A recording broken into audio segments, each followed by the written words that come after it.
Mi te adora, mi corazón, mi saber, santo, santo eres tú. ¿Lo vamos a hacer con las palmas? Santo, santo, santo. Dígalo fuerte.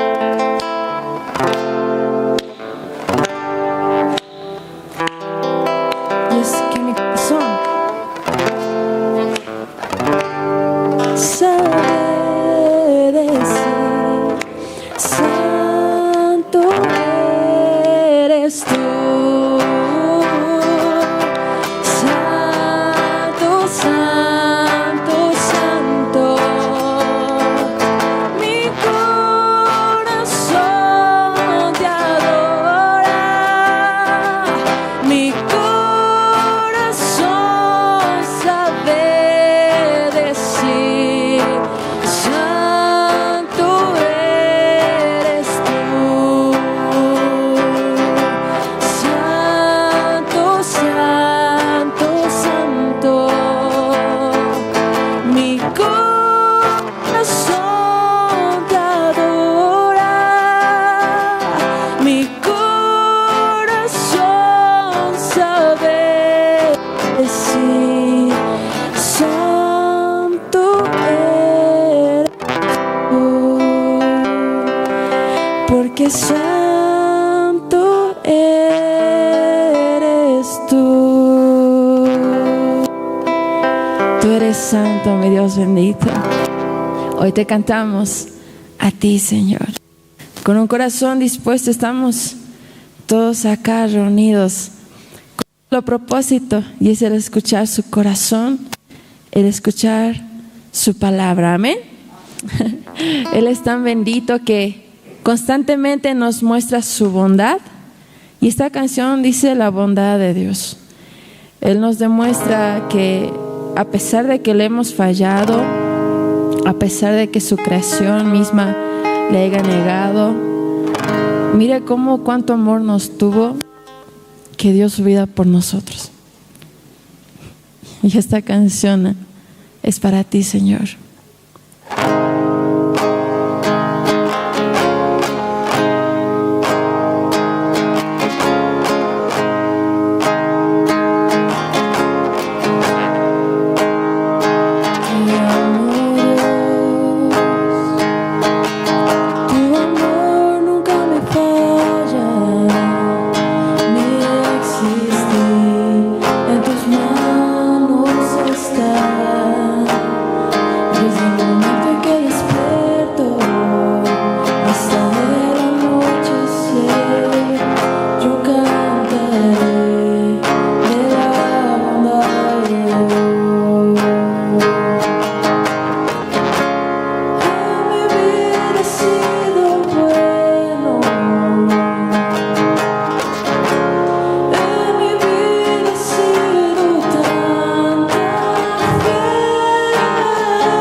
vida te exaltaré.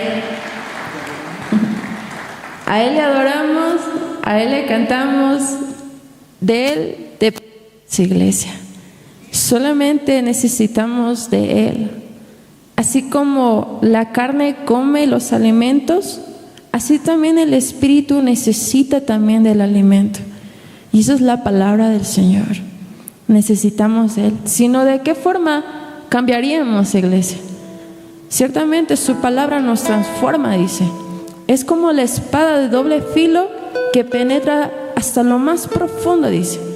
¿Para qué? Para que todo lo que tú creías ser se derrumbe.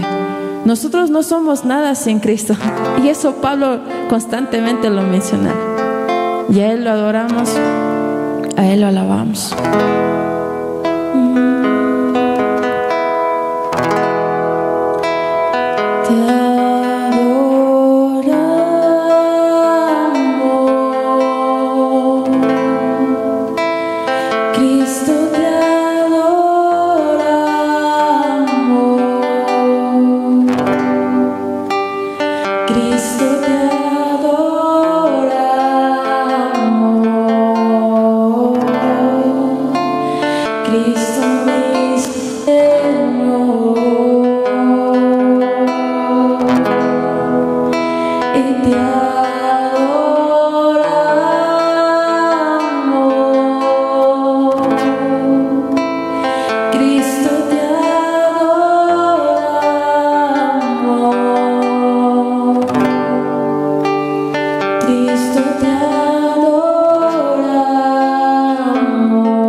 Gracias, mi Rey eterno.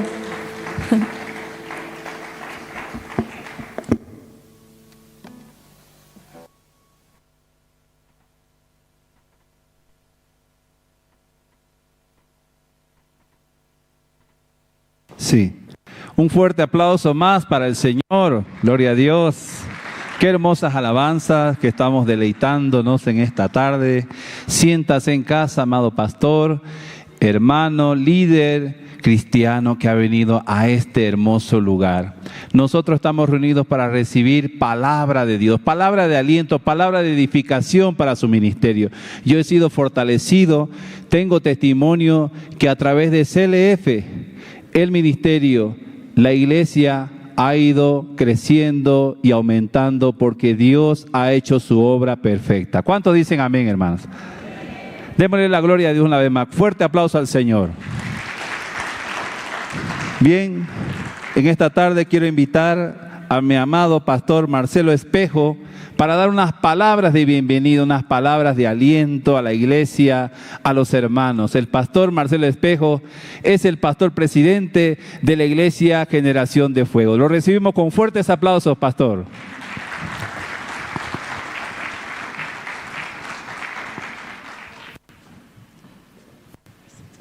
Gracias, pastor. Buenas tardes. Buenas tardes, hermanos, buenas tardes, hermanas. Por la gracia del Señor estamos congregados todos estos días, desde el día domingo, hoy día, mañana más. Un gran privilegio realmente, cierto, lo que Dios está haciendo muchas cosas en Bolivia, en el mundo entero. Por la gracia de Dios también los hermanos y pastores, por ejemplo, que el Señor los envía acá. Y necesitamos realmente nosotros aprender mucho más todavía. Bienvenidos a este evento, bienvenidos pastores, bienvenidos hermanos, bienvenidos líderes, que es muy importante realmente, cierto, que en todo tiempo estemos congregados. A Dios gracias damos también por este auditorio que Dios ha bendecido a su iglesia. Amén, hermanos, bienvenidos. Vamos a oír también, escuchar esta tarde el mensaje tan importante que dice, por ejemplo, ahí está el telón, ¿no? El tabernáculo del Antiguo Testamento, ¿no? Para tiempos modernos. Lo que el pastor Pablo Sin nos ha de compartir. Anoche era una bendición realmente que hemos recibido también su palabra. Y en cada reunión, ¿cierto?, aprendemos algo más, por supuesto que sí, no, aprendemos algo más. No venimos por venir simplemente, venimos a recibir la palabra y poner en práctica, ¿sí? Por supuesto que sí. Así como en Santiago nos dice realmente, ¿cierto?, que tenemos que poner en práctica la palabra. Y todo aquello, por ejemplo, nos levanta el ánimo, nos levanta siempre nuestro corazón, nos levanta nuestra alma arriba, ¿verdad? Así vivimos acá en la tierra realmente. Sabiendo que pronto, por ejemplo, vendrá el Señor a recoger a su iglesia. Estamos viviendo en tiempos finales, ¿no? Estamos viendo, por ejemplo, muchas señales más. ¿Qué señales más podemos pedir, por ejemplo, al Señor, no? Todas las señales que están dadas, solamente uno o dos falta.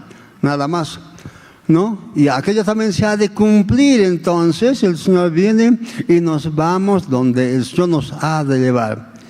Eso dice la Biblia. Damos gracias al Señor también. En la casa de mi Padre hay muchas moradas, dice el Señor. Voy a preparar casa para ustedes, ¿no? Y después volveré a tomarlos a mí mismo. Donde yo estoy, allí también estarán ustedes. ¡Qué bendición realmente nuestro Señor Jesucristo!, ¿verdad, hermanos? ¿Verdad? Realmente, ¿cierto? Él ha ido a preparar una casa. Así como el matrimonio, por ejemplo, primeramente el marido tiene que ir a preparar casa, ¿sí? Una costumbre, por ejemplo, judía, ¿no? Un año, ¿ya? Y cuando ya están comprometidos, ¿sí? Un año, el novio tiene que preparar casa. Así el Señor se fue, entonces va a preparar casa para cada uno de nosotros. Amén, hermanos, una casa espiritual, pero gloria a Dios, aleluya. Bienvenidos una vez más, pastores y líderes. Amén y amén.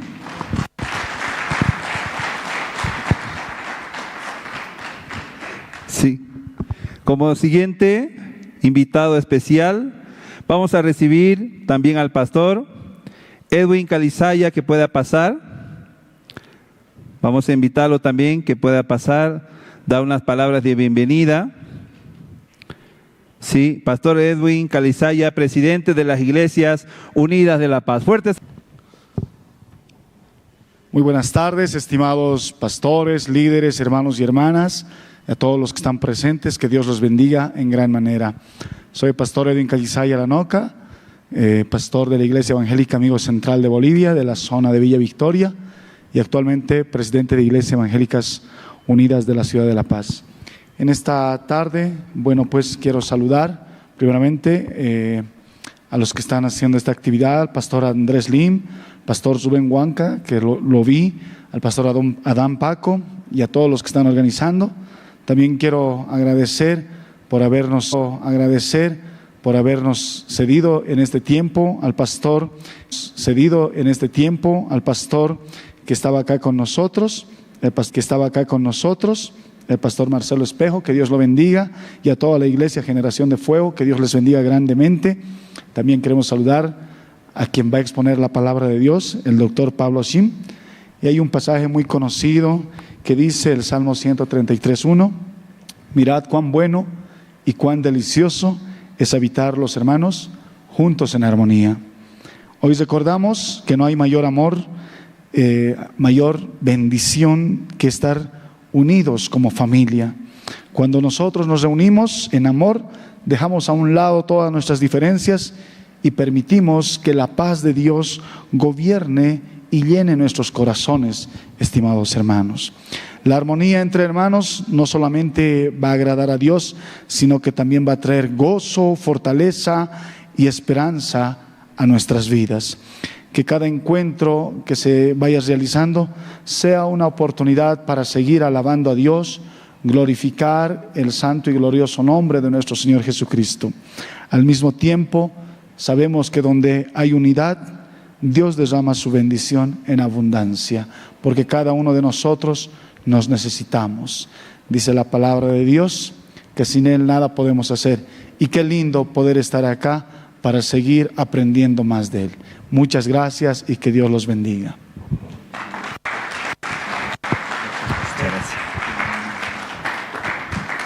Sí. Mirad, bueno, y cuán hermoso es estar juntos en armonía. ¿Sí? Salmo 133, versículo 1. ¿Quién les habla, amados pastores, en esta tarde? Es el pastor Daniel Toro. Quiero presentarme ante ustedes. Yo conocí el CLF también a través de una invitación que me hizo la Misión Buenas Nuevas en el año 2019, ¿sí? Y una vida entregada al Señor. Mi madre desde muy niño me llevaba a la iglesia, me hacía orar a las 5 de la mañana. Mis padres me enseñaron el camino del Evangelio, el camino de la iglesia, a orar, ayunar, perseverar en largas oraciones y vivir una vida recta y justa delante de Dios. Pero cuando uno es niño, uno es del Padre, ¿sí? Pero a medida que va creciendo, se va poniendo un poco más rebelde, ya no quiere ir a la iglesia. Y yo también tengo ganas de ir a la iglesia, ya no quería venir a escuchar la palabra. Pero saben, hermanos, yo no entendía por qué yo era pecador. Y el hombre que es pecador, porque ya nace pecador. Esa parte yo no entendía. Y es eso lo que el CLF formado este congreso de líderes cristianos para compartir exactamente el Evangelio. Amados pastores, lo que nosotros compartimos no es una doctrina. Mucha gente está pensando, es una... No es así. Que el CLF es el Congreso de Líderes Cristianos, donde se comparte el Santo Evangelio. Eso es lo que se comparte dentro de nuestro CLF. Entonces, de ese tiempo, el pastor Daniel Ho estaba predicando acerca de la eterna redención y cómo una persona puede recibir el perdón de su pecado.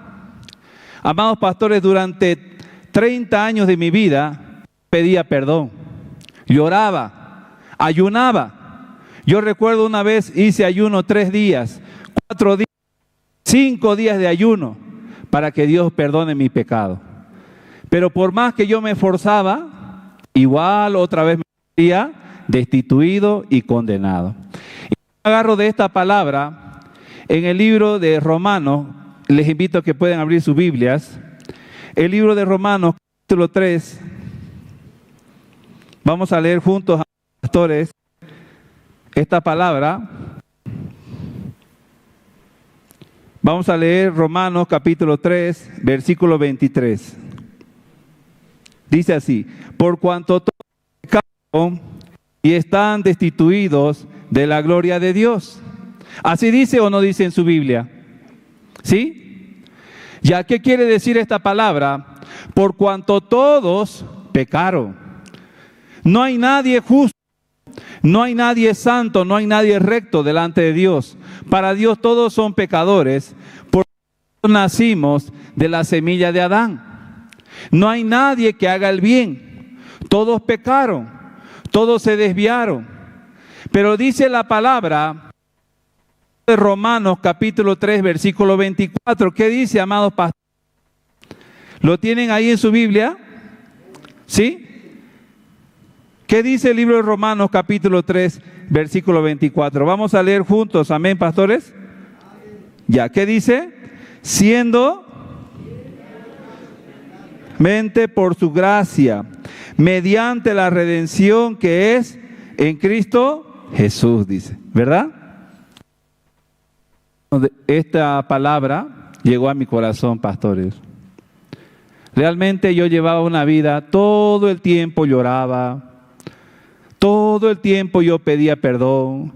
Señor, perdona mi pecado, Señor, yo he pecado delante de ti todo el tiempo. Y nunca podía ser feliz. Pero cuando entendí esta palabra que dice Romanos capítulo 3 versículo 24, dice, siendo justificados gratuitamente por la gracia de Dios. Dios había enviado su Hijo unigénito para que todo aquel que en él crea no se pierda, dice, sino que tenga la vida eterna.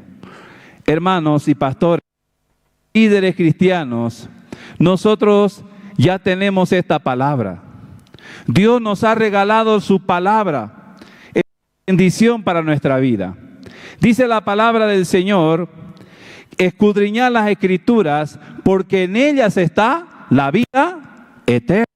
¿Sí? Así que esta tarde van a escuchar palabra de Dios, pero también tenemos invitados especiales. ¿Qué le parece? Hay invitados que han venido de diferentes lugares, de provincias. Hay pastores que están llegando de Cochabamba, de La Paz, han venido de provincias, han venido de muchos lugares. Pero también tenemos una visita tan importante que es el matrimonio de nuestro amado pastor Toto Salcedo. ¿Sí? Él también ha venido para darnos palabra de Dios en este día. Y estamos felices de tener aquí a nuestros pastores, que ellos han venido con un corazón de dar una bendición muy grande, que es por medio de la palabra del Señor. Así que, sin más preámbulos, vamos a invitar a la pastora Silvia Camacho de Salcedo para que ella pase a dar unas palabras de bienvenida a todo el pueblo de Dios. Lo recibimos con fuertes aplausos.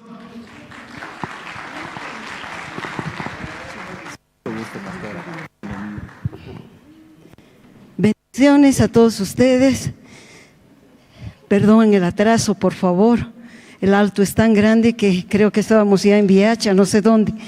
Pero muchas gracias por esta invitación a todos los pastores, a todos los hermanos que han organizado un evento que yo creo que es el inicio de muchas cosas, especialmente somos uno en Jesús y no tenemos fronteras entre congregaciones, porque la sangre de Cristo nos ha limpiado, nos ha lavado, y por eso tenemos una gran familia.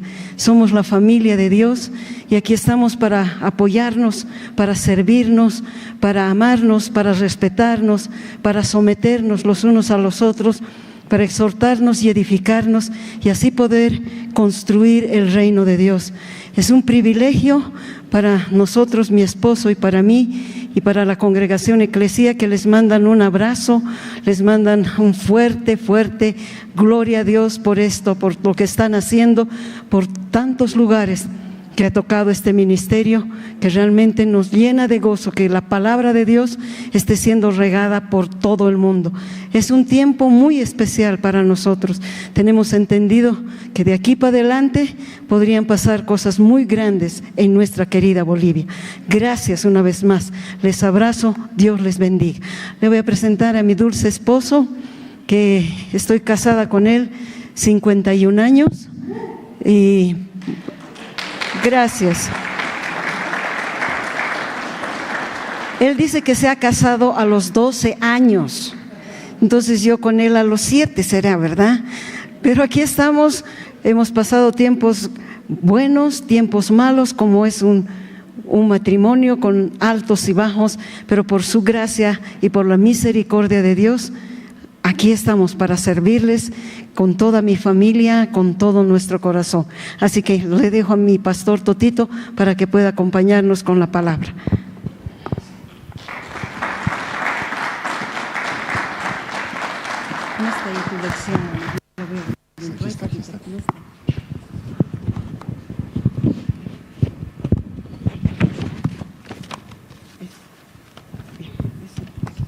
Gracias. Muy buenas tardes. ¿Cómo están? Se nota que están contentos, nadie dice nada. Algunos están durmiendo ahí atrás. ¿Pueden proceder, por favor, a retirarlo del lugar? Qué bueno, gracias por la invitación. Me emociona mucho. Como se dan cuenta, no soy tan formalito, ¿no? Por eso van a disculpar, a rato soy medio libre, demasiado, pero estoy muy orgulloso y muy agradecido por la invitación. Siempre nos gusta compartir en todo lugar donde Dios nos abre puertas y estamos muy deseosos de conocerlos más íntimamente. Qué hermoso lugar tienen, precioso. Me imagino todo lo que ustedes avanzan para seguir predicando la palabra en una ciudad tan grande como es el Alto. Yo pensé que nunca iba a llegar, porque en unos lugares hemos ido vengo de Chasquipampa, ese es el lugar donde vivo, así que no sé si algunos conocen Chasquipampa, pero es un poco lejitos. Pero hemos llegado con alegría, con deseo de compartir, con mi hermosa esposa, campeona. Ustedes sabían que tengo 2 esposas, ¿no ven? No, digo 2, porque ella en un momento de la vida murió. Y pasó un tiempito en un día y volvió a la vida. Por eso lo digo 2 veces, tengo una esposa, una que falleció por un evento muy especial y luego recuperó la vida. Entonces siempre le digo, Silvita, me he casado 2 veces contigo, porque antes estabas con esa normalidad que teníamos. Y cuento esto, van a disculpar, no soy tan formal, tan educado como ustedes, pero me gusta ser como soy. Y hoy día quiero compartirles de algo que tiene que ver no solo con la palabra de Dios, que sí, pero tiene que ver con algo que yo predico primero en los lugares donde voy, porque es muy importante lo que tenemos que entender de la relación con el Padre Dios. Muchos hablamos de Jesús, que sí, hay que hablar, ha pagado el precio más grande. Muchos hablamos del Espíritu Santo, que sí, hay que hablar, porque es una guía que tenemos, pero me gusta mucho al inicio de lugares donde voy, de hablar sobre el Padre. Muchísimos hemos encontrado en los lugares que predicamos con mi esposa, que no han tenido una relación y un entendimiento y una enseñanza y una compañía de un padre humano. Generalmente los papás eran ausentes, van a trabajar, regresa, a veces regresaba un horario, no regresaba, etcétera, etcétera.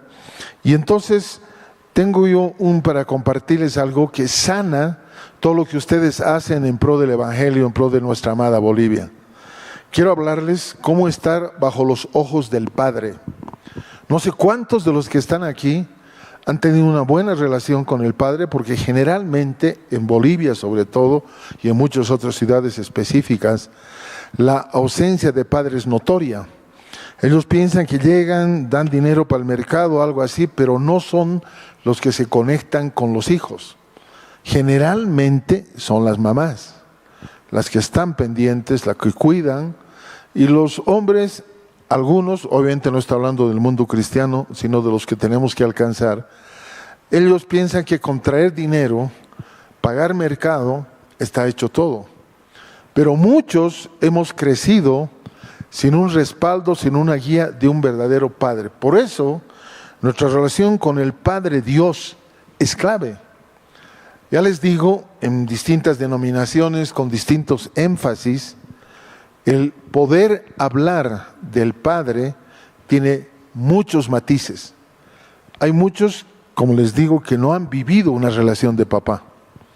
Muchos hogares destruidos, muchas barbaridades entre parejas, peleas, divorcios, volverse a unir, etcétera, destruyen generalmente en el mundo latino todo lo que es nuestra relación con Dios.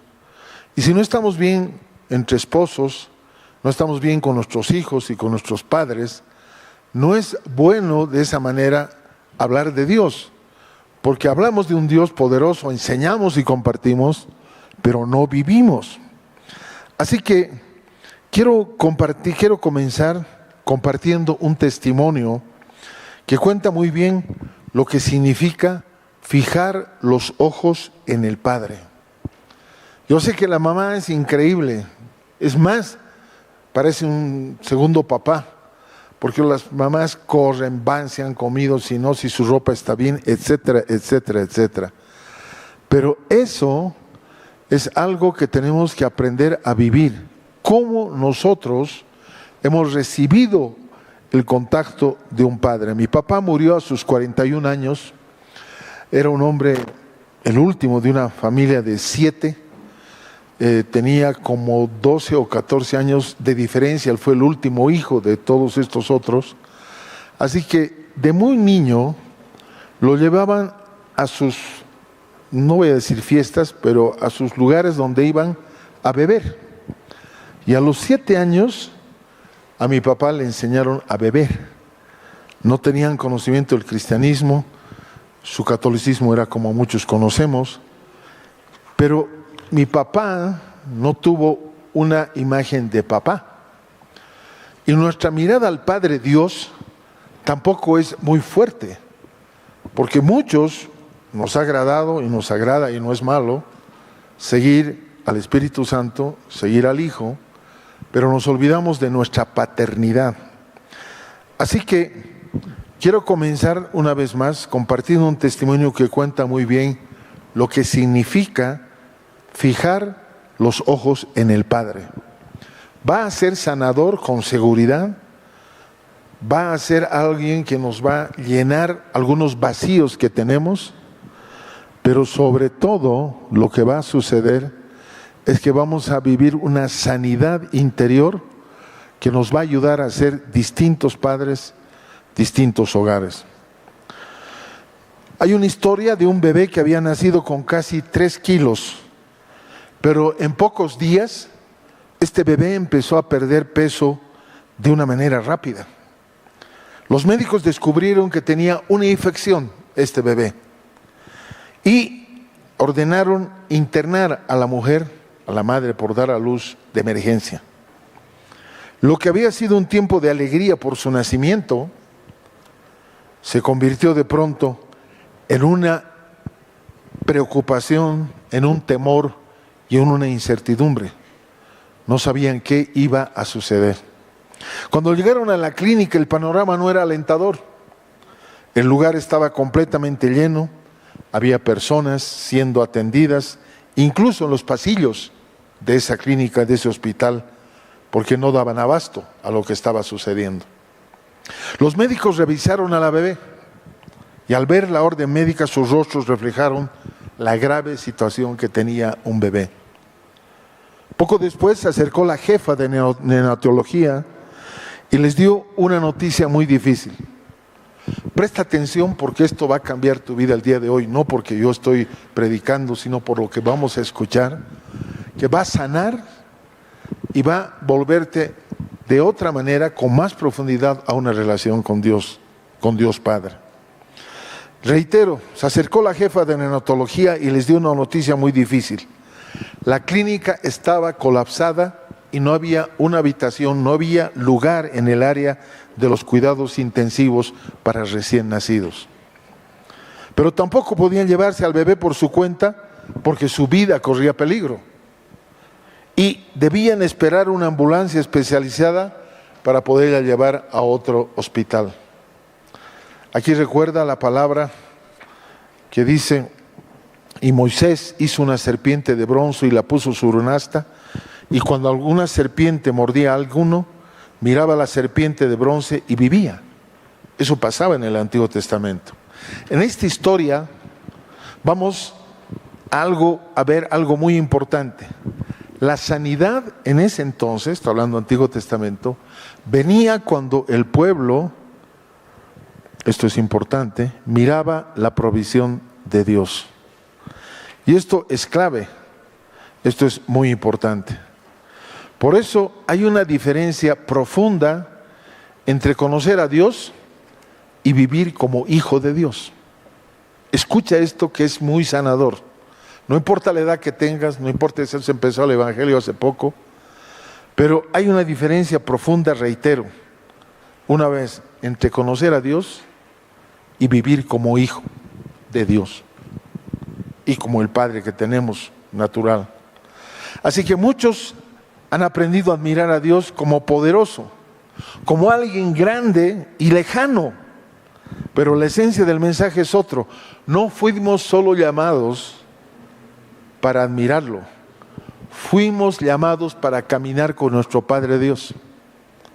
A veces nos hemos olvidado de eso, pensamos que es Jesús que sí pagó, murió, derramó su sangre, etcétera, que tenemos el Espíritu Santo, pero pocos vivimos con una imagen de Padre natural y Padre sobrenatural. Muchos de los que estamos aquí hemos tenido un gran drama y un gran vacío. Recuerdo, mi papá murió a los 41 años. A los 7 años sus hermanos mayores lo llevaban a beber.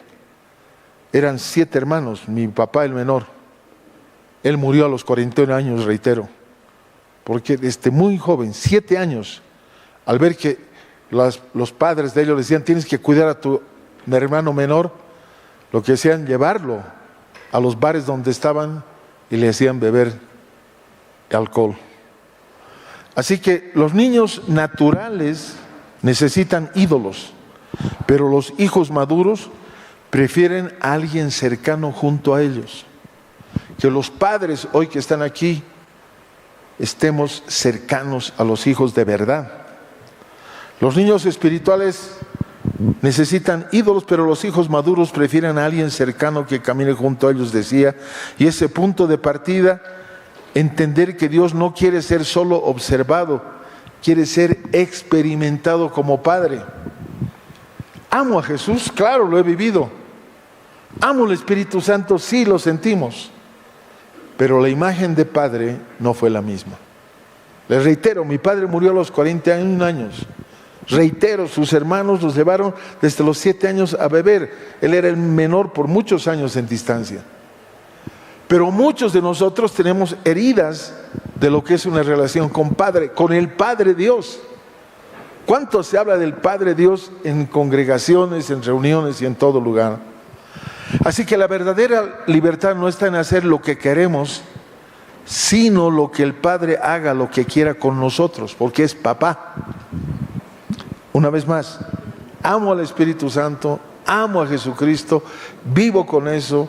Desde el año 1972 he conocido esta hermosa realidad. Pero quiero que empezamos a aprender que una verdad que nacemos cuando dejamos de vivir como huérfanos y empezamos a depender de Él. Jesús vivió completamente rendido a su Padre. mostrando que la intimidad no es teoría, es una vida entregada.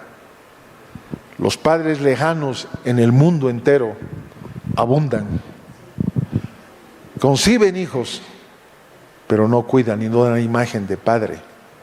Por eso no hay una seguridad en la mayoría de los hijos. Y quiero añadirles, quiero contarte algo. Una mujer que recibe la noticia de que su hijo está muerto en su vientre, una noticia que rompe por dentro a esta mujer. Sin embargo, en lugar de alejarse, decide correr a la presencia de Dios. Puedes imaginarte lo que te estoy describiendo, ir a la presencia de Dios con un bebé muerto en su vientre. Ella esa noche en un rincón del auditorio donde estaba, lloró profundamente, arrojada a los pies de Jesús, y declaró cosas como las que te voy a mencionar. Porque hoy día lo primero que Dios quiere hacer es sanar la identidad de todos nosotros. Entonces mi papá era buena gente, mi mamá también, pero era padre ausente, era padre que era ejemplo en el Señor. Seguro que sí debe haber, pero la gran mayoría en nuestra amada Bolivia no es así. Ella decide llorar delante de Dios, decide rendirse, decide permanecer en intimidad con Dios, está clamando. Y en ese lugar donde todo parecía terminado, algo comienza a cambiar, porque el espíritu de la religión, de la religiosidad, produce muerte, pero de la presencia del Padre emana vida. Te estoy mostrando un ángulo que generalmente no se predica. Pasó el fin de semana. El martes volvió al médico cuando el experimentado doctor comenzó a realizar los exámenes y comprobar la posición para producir la extracción del bebé muerto en el vientre de esa señora. Escúchame, yo quiero que prestes atención. Luego de pasar los instrumentos médicos y estar seguro, emocionado, dijo: tu hijo está vivo. No entiendo qué sucede. Su ritmo cardíaco es normal. Nunca en toda mi vida como doctor he visto algo así, decía este médico. Escuchen esto porque es importante, es un ejemplo para ver cómo nuestro Padre nos ministró, qué nos enseñó, qué fue, qué ejemplo dio, qué relación real teníamos con nosotros. No el papá que traía dinero, o a veces ni traía, se perdía un día o dos, o los papás muy amorosos pero hacían lo que podían. Así que compararon los estudios y las ecografías con las de 4 días antes, y cada detalle que observaban era sobrenatural. No solo estaba latiendo y moviéndose, sino que en proporción había crecido en 4 días lo que un bebé crece en semanas. Esta historia es muy clave porque va a traer sanidad a tu vida. No es que tu padre es malo, pero vas a conocer al Padre Dios, que a veces nos olvidamos. Esta historia no solo habla de un milagro físico, habla de una realidad espiritual. Cuando alguien se acerca a la intimidad con el Padre, es tomado por un espíritu de vida. Lo que estaba muerto comienza a vivir, lo que parecía estéril comienza a dar fruto. ¿Cuán cerca has vivido de tu Padre? Cuánta enseñanza, cuánta compañía, cuánto amor has recibido de tu papá. La orfandad produce esterilidad, pero en los íntimos hay fertilidad. Y aquí hay algo que nos confronta. No se trata de cuánto sabemos, sino de lo que está dando fruto en nuestra vida. Porque muchos conocen doctrina, pero no tienen vida y no tienen fruto.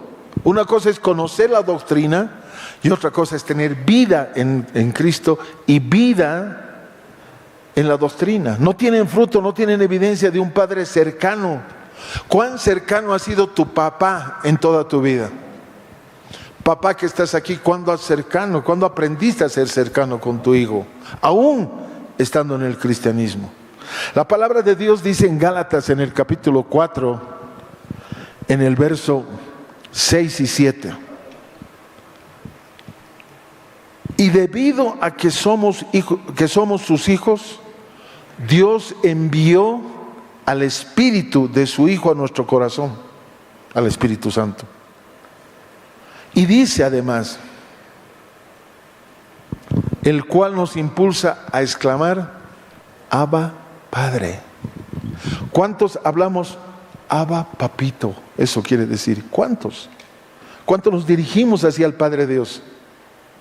Porque parece que el que mandaba plagas, el que estaba ahí haciendo, y no ven al Papá Dios, Papá de Jesús, etcétera, etcétera.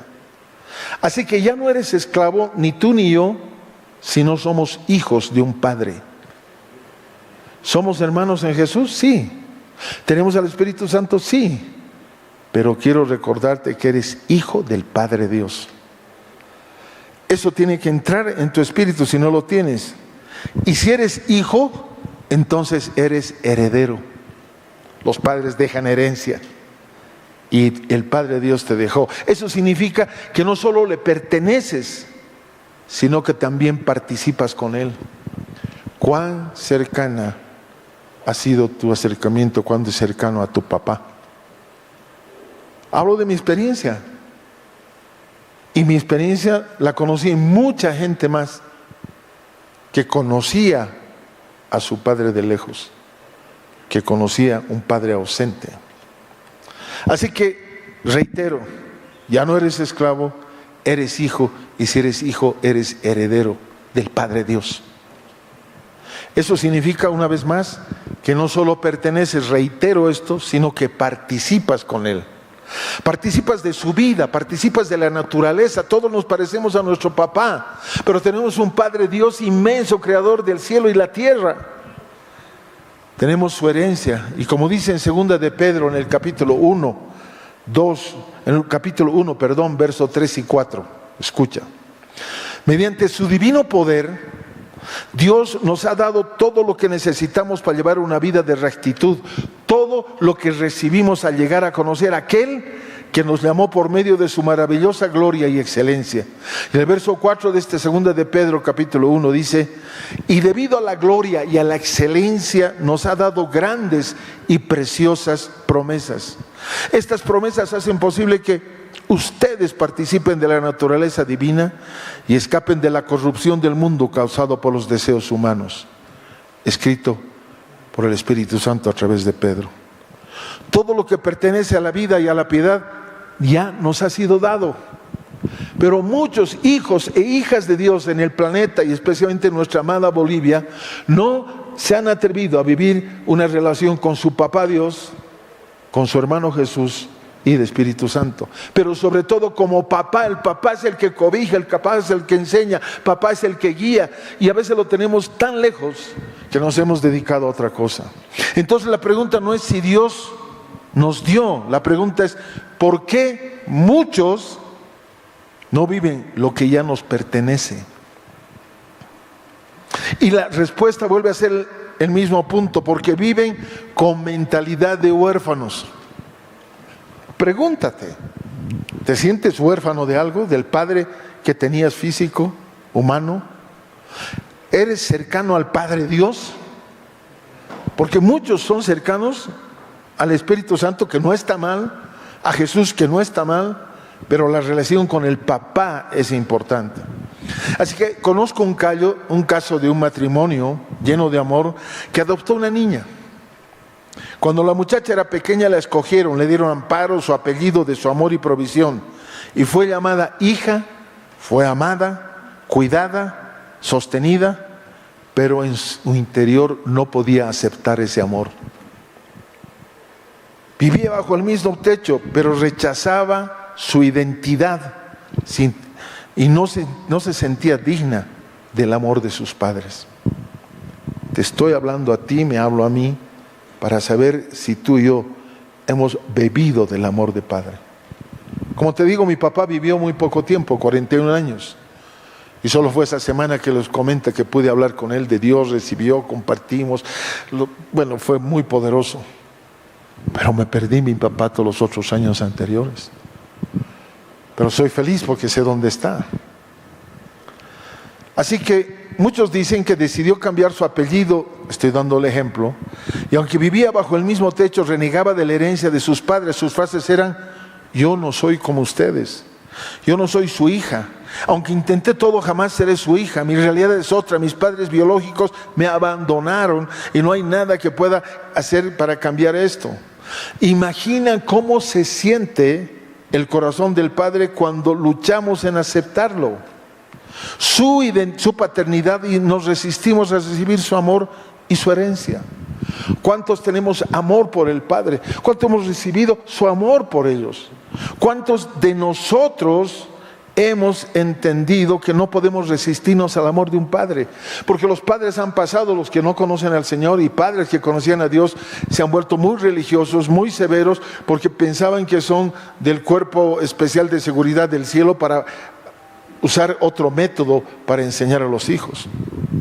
Así que su paternidad, y nos resistimos a recibir su amor y su herencia. Este estado le llevó a esta mujer a la depresión. Legalmente era hija, pero decidió vivir como huérfana. ¿Cuántos de los que estamos aquí, aunque tu padre ya no esté vivo, y si está, hay mucha más razón, se volvió en un padre lejano? Un padre proveedor quizás, pero no, porque tú quizás has decidido vivir lejos de un padre, porque no fue el padre que esperabas. Has aprendido en el Evangelio, has aprendido muchas cosas, que hay un padre especial. Pero los cientos y miles de cristianos que viven en la casa del Padre, pero no aceptan el amor de Padre. Amo a Jesús y hizo maravillas para salvarnos de una condenación eterna. Amo al Espíritu Santo que nos acompaña todo el tiempo, pero estaba lejos de mi Padre. Como les digo, yo estuve cerca de mi padre en realidad una semana cuando cayó enfermo y murió a los pocos días. Fue el tiempo donde pude hablar con él y él hablar conmigo. Murió a los 41 años, reitero, joven. Siguen atados a su pasado. Sigues atado al pasado, el recuerdo de tu padre o lo que fuese, y no puedes dejarte abrazar por el espíritu de adopción, porque el Espíritu Santo te trae un espíritu de adopción, te adopta como hijo de Dios, nos adopta. Un profesional experto en estos casos explica que la adopción comienza cuando los padres eligen a una persona como hijo, pero se complementa y se termina de unir cuando el hijo los elige y acepta como padres. ¿Has aceptado a tus padres normalmente? ¿Los has perdonado? ¿Los has amado? ¿Los has respetado? ¿Cómo fue nuestra relación? ¿Qué marca nos dejó para luego transmitir? Como dice este filósofo, el Chavo del Ocho, sin querer, queriendo. Porque lo hiciste, porque no sabías por qué. Y eso es exactamente lo que pasa con muchos. Dios ya hizo todo. Escucha eso, Dios ya hizo todo, ya dio su amor, ya abrió el camino, pero el círculo no se cierra hasta que tú decidas aceptarlo al Padre Dios. Te va a traer sanidad. Sabemos del Padre Dios, no sé, yo sé que no estoy hablando a gente que ignora el Evangelio, no, pero tu comunión con un papá. Les digo una vez más, 7 días tuve intimidad con mi papá cuando estaba agonizando. 7 días estuve a su lado, orando, hablando con él. Él hablaba, se sentaba, lo miraba al Señor y decía, ya quiero llevarme. Fue 7 días, pero después era un papá ausente. Gerente de un banco, conocido hombre, y era súper blanco. Yo cuando iba con él pensaban que era el negrito que llevaba la bolsa. Blanco como una tiza. Mi papá era así, súper blanco. Yo no sé por qué salí morenito, me metí a tostar mucho, que no me quejo. Tengo una esposa igual blanquísima. Pero la clave es el amor. Y eso es exactamente lo que pasa. Una vez más, Dios ya hizo todo. Te reitero, ya dio su amor y abrió el camino. Pero el círculo se cierra, reitero, quiero que se te grabe, hasta que tú decidas aceptarlo como Padre. ¿Cuánto hablamos del Padre Dios?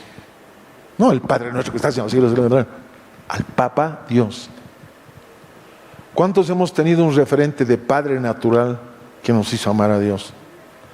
Porque la adopción comienza cuando Él te elige.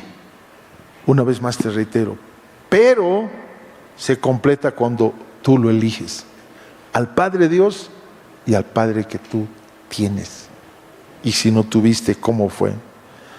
Estoy terminando casi, pero quiero hablarte que esta adopción, cuando tú lo has elegido, te habla de que Jesús vino justamente para traer esta revelación. Jesús fue encargado de presentar al Padre. Escucha, enseñó a orar diciendo, Padre nuestro, ¿verdad? Él enseñó esa oración, para que tú digas, Padre nuestro. ¿Cuánta relación tenemos con el Padre Dios?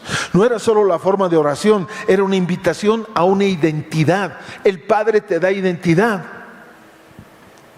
Mi papá era orgulloso, era blanco como una tiza. Yo, memín como soy, iba de su mano, pequeño, me llevaba a veces al banco, me hacía sentar en un lugar, me daba una puntabola y cosas. Yo me sentía que era un banquero ahí, tenía 7, 8 años, algo así.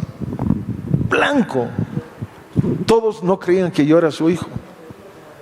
Pero esa paternidad se vive en verdadera profundidad. Él es el Padre, eso implica autoridad, obediencia, reverencia. Él es papá, el Padre Dios cercano, afirmando, dando seguridad, levantando tu identidad. Y Él es el Abba Padre, ese nivel íntimo donde hay cercanía real, donde hay un abrazo, donde hay amor que sana lo más profundo del corazón. ¿Cómo está tu corazón? ¿Está sano? Eso es importante. A veces caminamos con heridas y hemos crecido. En la niñez, en nuestra juventud pasamos cosas.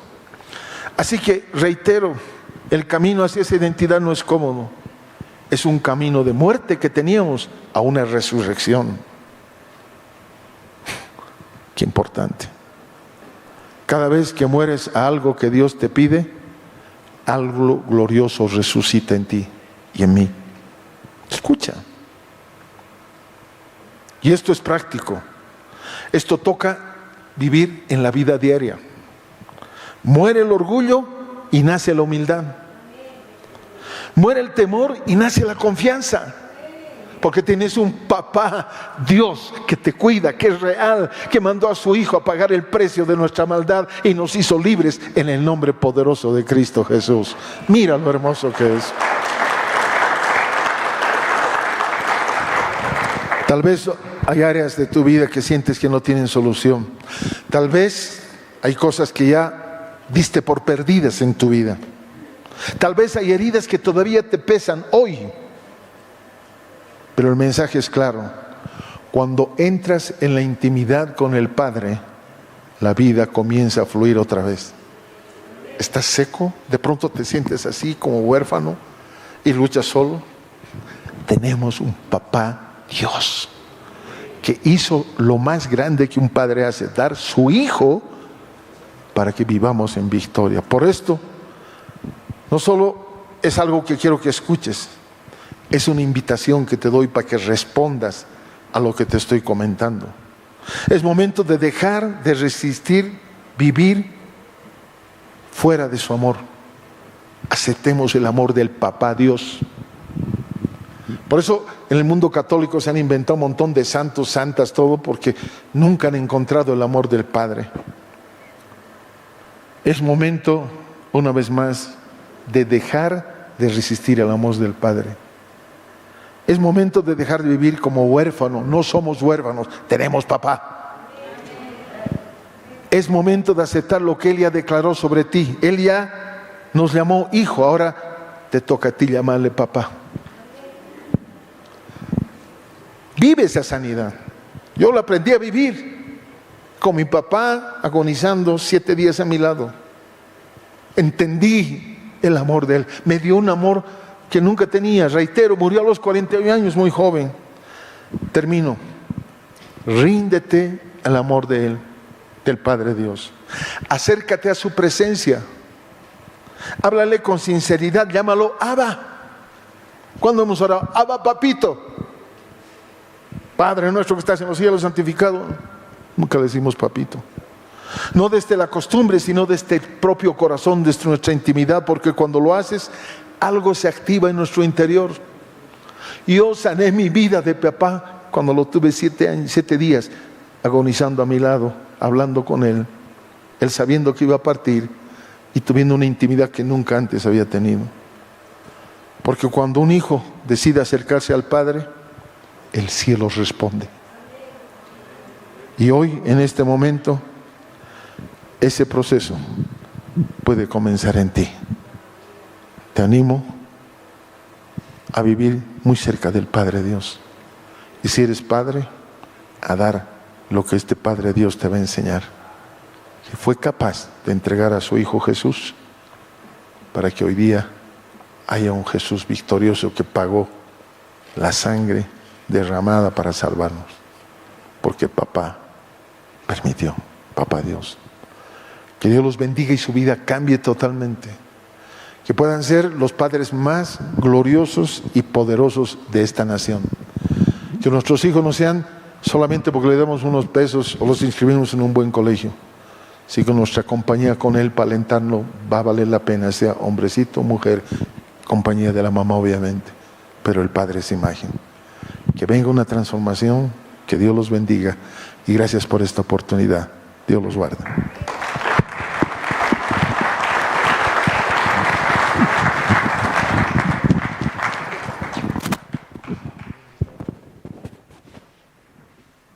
Sí.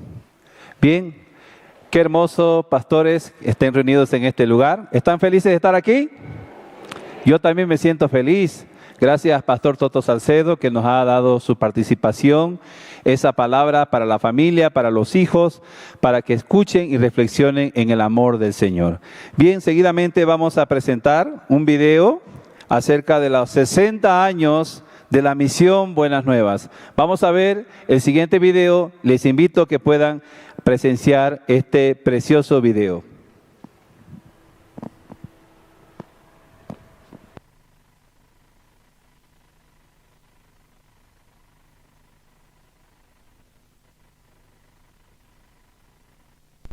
Guerra coreana, la cual estalló poco después de que perdiera a su madre cuando tenía 8 años. Trató de escapar de la inevitable hambruna y frustración de la vida diaria, pero lo único que consiguió fue el peso de la culpa sobre sus hombros. Mientras nada resultaba como lo había planeado, enfrentó también incontables contratiempos. Un día, en medio del callejón sin salida de la vida, una luz brilló sobre él. Conoció a Dios por medio de la Biblia. Desde entonces, cada una de las líneas de los himnos se convirtieron en los testimonios de su propio corazón y un nuevo camino comenzó a trazarse en su vida. Tras recibir la salvación, aquel joven, quien había quedado profundamente enamorado de la Biblia, fue invitado por un anciano de su iglesia a formar parte de una escuela misionera evangélica establecida por misioneros de Estados Unidos y el Reino Unido. El pastor Oxupar, quien deseaba entregar su vida al evangelio, ingresó como estudiante de la primera generación. La primera persona que notó el cambio del pastor Oxupar fue su padre, por lo que decidió darle todo su apoyo.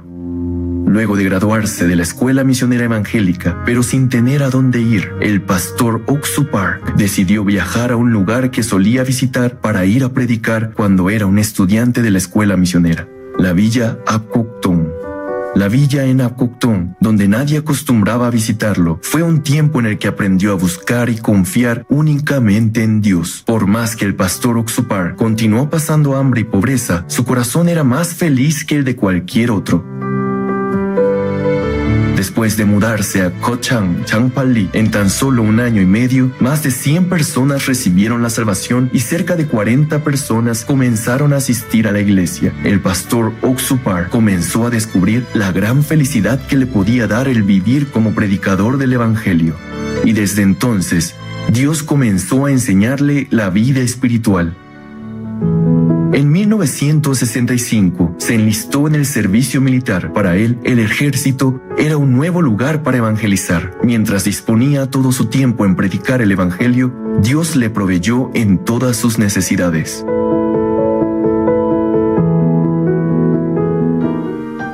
Después de finalizar su servicio en el ejército, el pastor Oxupar no tenía casa o iglesia a la cual pudiese regresar. A pesar de los obstáculos, el pastor Oxupar avanzó de acuerdo a la voluntad de Dios. Organizó un grupo de maestros de la Escuela Bíblica Dominical para Niños y comenzó a evangelizar a niños a escala nacional. Durante las vacaciones de verano, mientras visitaba muchas iglesias para predicar el Evangelio, el pastor Oxupar descubrió que los santos que han nacido de nuevo necesitan el cuidado de un pastor nacido de nuevo. Movió su ministerio a la ciudad de Daegu con el objetivo de entrenar a evangelistas. Sin embargo, la idea de que aún no estaba listo predominaba en su corazón. Una vez más, Dios empujó al pastor Oxupar para avanzar por la fe.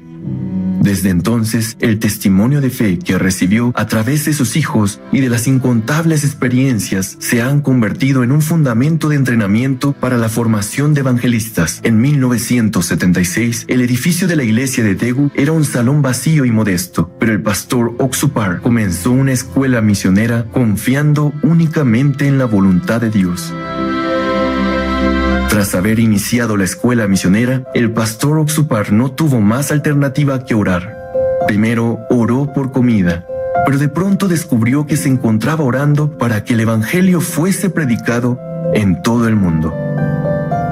Señor, ¿quiénes son las personas que viven en las tantas islas del Pacífico? ¿Qué es lo que comen? ¿Qué es lo que visten? Danos la gracia para que podamos predicarles el evangelio. Permítenos predicar el Evangelio mediante libros y transmisiones en los medios de comunicación. Permítenos enviar misioneros a todos los países del mundo para anunciar el Evangelio. Al finalizar su oración, cuando abrió los ojos, descubrió que estaba de vuelta en el desgastado local de la iglesia, de rodillas en el helado piso. Mientras que algunos tomaron tal esperanza como sueños absurdos, una por una, cada oración se hizo realidad de forma asombrosa. La escuela misionera que comenzó con una oración, hoy se ha convertido en una gran fuerza de apoyo para la misión Buenas Nuevas, compartiendo el Evangelio en todo el mundo. Fue la total confianza en la palabra de Dios por parte del pastor Oxupar lo que permitió la fundación de la escuela misionera. El corazón de Dios, escrito en la palabra, venció todas las circunstancias y adversidades. Actualmente, más de 100 misioneros se encuentran en el extranjero predicando el Evangelio y ellos también han formado escuelas misioneras en cada país. Recientemente se ha establecido la Good News Theology School en Nueva York, una escuela que trabaja arduamente para la formación de evangelistas y para fomentar el intercambio entre pastores y creyentes. La misión Buenas Nuevas envió a sus primeros misioneros al extranjero en 1989 y desde entonces ha estado predicando el Evangelio de forma activa en todo el mundo. El libro del pastor Oxupar, El secreto del perdón del pecado y el nuevo nacimiento, así como otros libros, han sido traducidos en diferentes idiomas y han sido leídos por un gran número de personas alrededor del mundo. Las prédicas del pastor Oxupar son transmitidas semanalmente en varias plataformas de internet y estaciones de radio de Norteamérica y el extranjero. La estación de transmisión GBS Kenia se estableció en el año 2009 para difundir la obra misionera en África, la cual sirve como punta de lanza en el esparcimiento del Evangelio para el este de África. El pastor Oxupar viaja por el mundo sin cesar predicando el Evangelio. Su labor y mensaje están presentes en distintas plataformas y medios de comunicación, haciéndolos de esta manera accesibles y disponibles en cualquier momento para todos. En 1986 se llevó a cabo el primer seminario bíblico en Mugunghwa, Busan, bajo el tema El secreto del perdón del pecado y el nuevo nacimiento. Este fue el punto de partida para el esparcimiento del Evangelio. Actualmente, los seminarios bíblicos son llevados a cabo anualmente en ciudades de todo el mundo. Durante la pandemia por COVID-19, Dios abrió el camino para que el Evangelio pudiera ser predicado en todo el mundo a través de los medios masivos. Como resultado, en la primera mitad del 2021, el primer seminario bíblico fue transmitido en 662 estaciones, en 62 idiomas y en 125 países. Dios transformó la crisis global en una oportunidad para que el Evangelio fuese predicado en cada rincón de la comunidad global que no pudo ser alcanzado alcanzada de manera física. El mundo entero fue cubierto por el Evangelio, algo que ningún otro evangelista había logrado antes. Con el fin de confortar el corazón de las personas y de dar esperanza a través de la música, el pastor Oxupar fundó al Coro Gracias. A pesar de las deficiencias existentes, el coro fue formado con la esperanza de que se convirtieran en el mejor coro del mundo, y en el año 2009 obtuvieron el primer lugar en el Festival Internacional de Coros en Jeju, Corea del Sur, luego en Busan, Corea en el 2010, seguido por el primer lugar en el concurso de Montreal, Suiza, y en el concurso de Riva de Garda, Italia en el 2014. Finalmente, ganaron el primer lugar en el concurso coral internacional de Mardoverdorf, Alemania en el año 2015. El Coro Gracias presenta la cantata de Pascua y la cantata navideña en más de 30 países diferentes mediante los campamentos mundiales, un evento de talla internacional que siembra sueños y esperanzas en la juventud.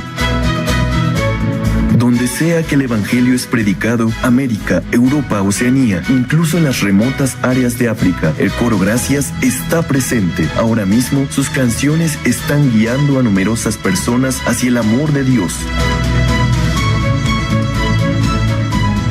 El cambio en la juventud produce el buen desarrollo de la familia, de la sociedad y la nación. El pastor Oxupar estableció la Fraternidad Internacional de Jóvenes IYF en el 2001, esperando que los jóvenes que conoció mientras predicaba el Evangelio en el extranjero pudiesen ser libres de problemas, tales como la violencia, las drogas, los problemas familiares y el alcohol, y que pudiesen cambiar a través del amor de Jesús.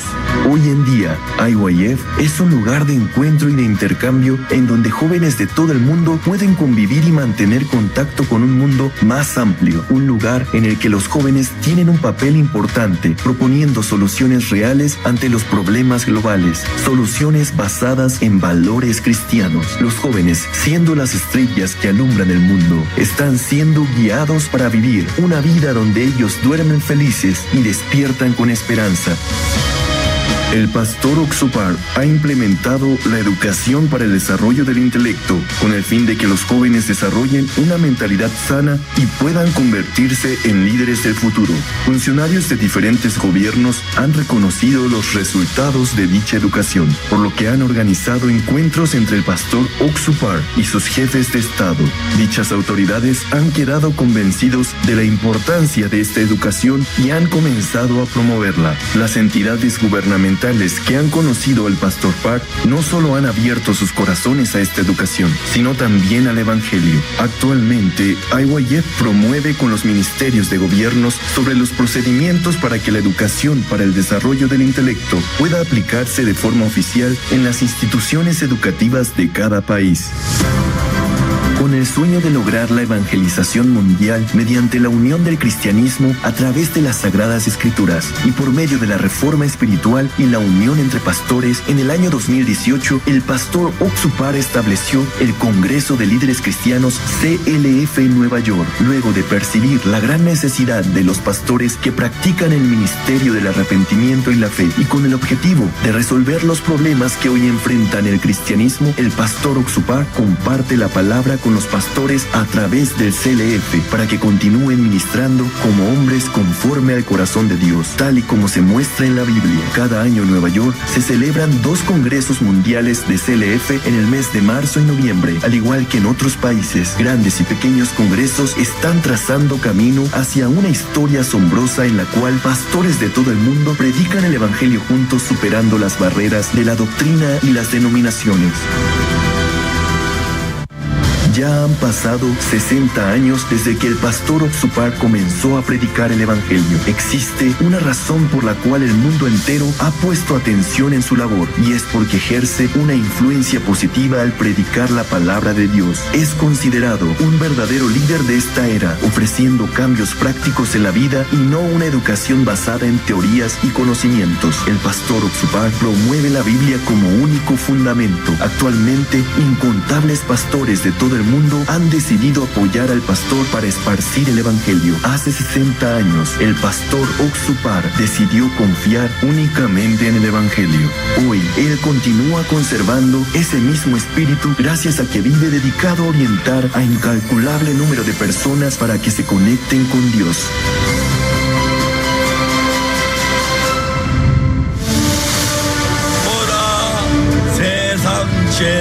증하는 하나님의 어린 양이로다. 우리가 씻어졌고 are washed, 거룩해졌고 we are sanctified, 의로워졌다. we are justified. 하나님의 은혜로 값없이 의롭다 하심을 얻은 자 되었다.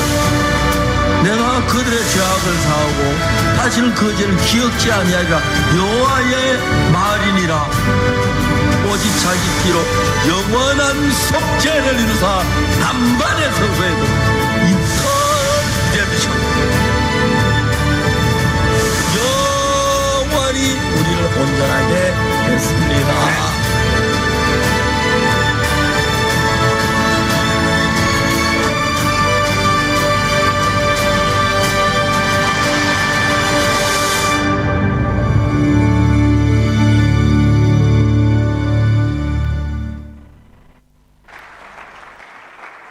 Qué hermoso, CLF, sean bienvenidos pastores, Congreso de Líderes Cristianos, 100% la fe, 100% la gracia, 100% la obra de Dios. El pastor Oxopar, 60 años de ministerio llevando el evangelio a todo rincón del mundo, a toda nación y ahora también aquí en el Alto La Paz.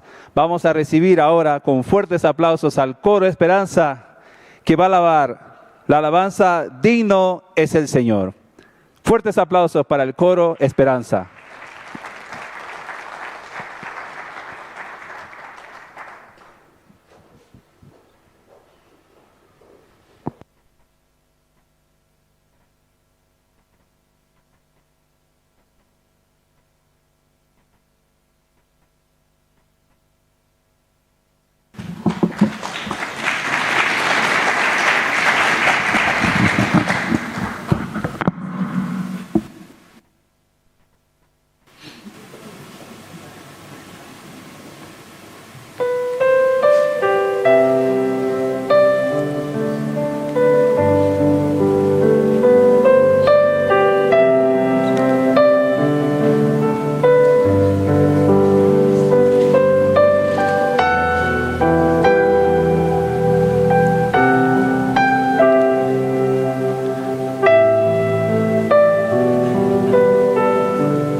Gracias por la cruz, oh Dios,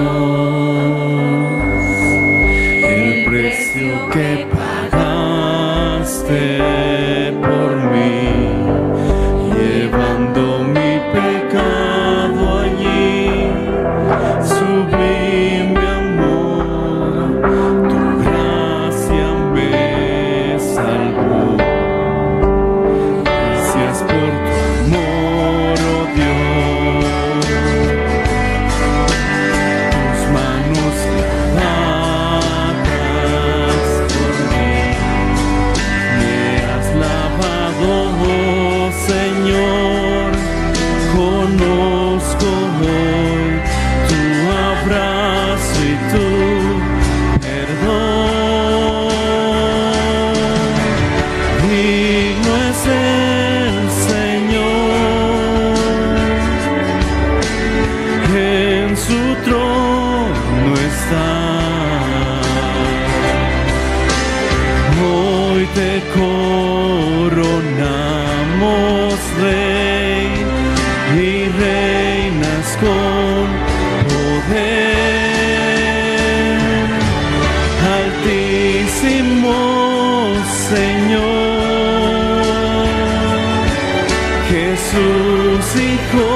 Amado del cielo en la cruz murió. Digno es el Señor, digno es el Señor, digno es el Señor. Gracias por la cruz, oh Dios,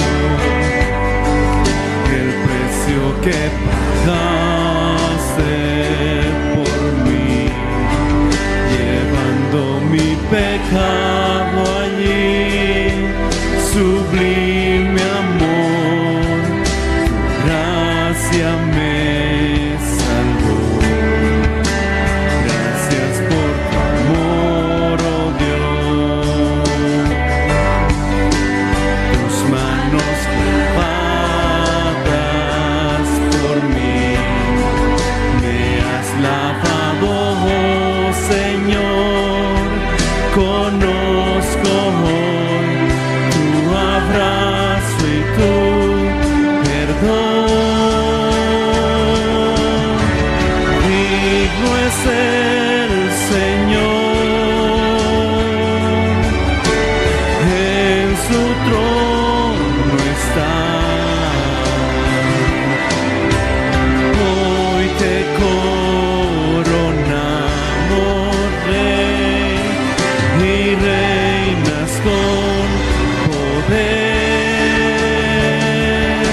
Hijo de Dios, el amado del cielo en la cruz murió. Digno es el Señor, digno es el Señor, digno es el Señor.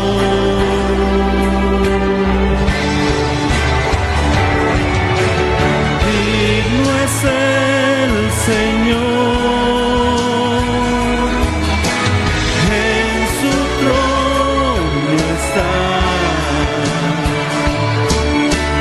Hoy te coronamos Rey y reinas con poder. Altísimo Señor, Jesús, Hijo de Dios, el amado del cielo en la cruz murió. Digno es el Señor, digno es el Señor,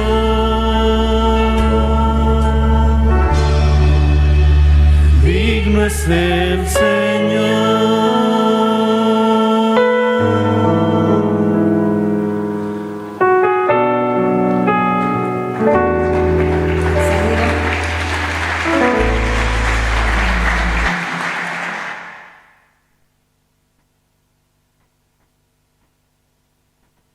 Sí, hermosa alabanza, ¿verdad? Que cada corazón pueda recibir el mensaje de la palabra del Señor. Antes de que el pastor Pablo Shin pueda pasar, invitamos al licenciado Gonzalo Rodríguez. Él es gerente de Cristo TV, para que pueda darnos un saludo y también una oración especial antes de ingresar a este precioso CLF. Pase, amado. Le recibimos con fuertes aplausos.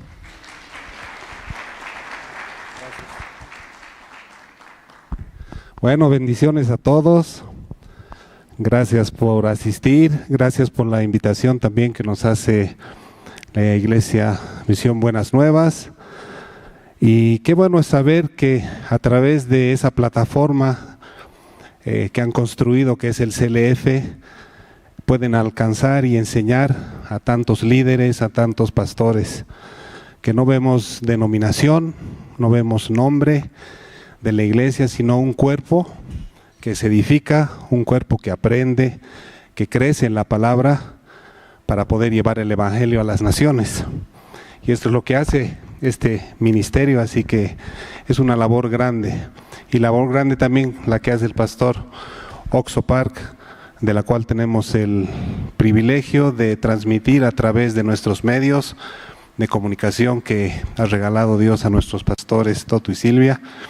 Transmitimos a través de canal por toda Bolivia las enseñanzas del pastor Oxo Park, y también transmitimos algunas plenarias. Seguramente nos van a pasar la plenaria que va a compartir el pastor Pablo, y la vamos a poder pasar ahí por el canal. Así que gracias a todos por asistir. Queremos seguir aprendiendo, ¿verdad? Hemos recibido una linda palabra del pastor Toto. Ya sabemos que somos esos hijos especiales de nuestro Padre Dios, y esa relación nunca tiene que cambiar. Ese Padre nuestro que nos han enseñado a orar, que decía el pastor, es así como empieza, y como Dios nos ha enseñado a orar. Santificar su nombre, bendecirlo, primero es alabarlo, es lo que nos enseña, es esa comunión directa que tenemos con Dios. Y vamos a seguir aprendiendo también a través de la palabra del pastor Pablo, así que antes de presentarlo, nos pongamos de pie, vamos a orar para entregar este nuevo tiempo y darle gracias. Gracias, Señor, te damos porque has permitido reunirnos este día. Gracias, Señor, porque sabemos que has preparado nuestro corazón y nuestro espíritu para recibir tu palabra, para aprender de ti, Señor, porque a través de lo que aprendemos, a través de todas estas enseñanzas, podemos llevar tu palabra, Señor, a las naciones. Podemos predicar, Señor, el Evangelio, podemos hacer discípulos, Señor, y cumplir la gran comisión que tú nos has enseñado. Gracias, Señor. Hoy te pedimos que seamos sensibles a lo que vamos a aprender, que nos guíes, Señor, y que este ministerio, Señor, siga avanzando en palabra, en poder, siga creciendo y alcanzando todas las naciones, porque tú has dicho que tu palabra va a ser escuchada por todo el mundo hasta el último confín, antes de que tú vuelvas, Señor. Gracias te damos por este tiempo, Señor, y te lo entregamos a ti en el nombre de Jesús. Amén. Bueno, me han pedido que presente al pastor que va a compartir con nosotros, el pastor Pablo Shin. Él es el director para todo Centroamérica y el Caribe, si no me equivoco. Así que gracias por estar aquí, pastor. Queremos darle la bienvenida, por favor, con un fuerte aplauso.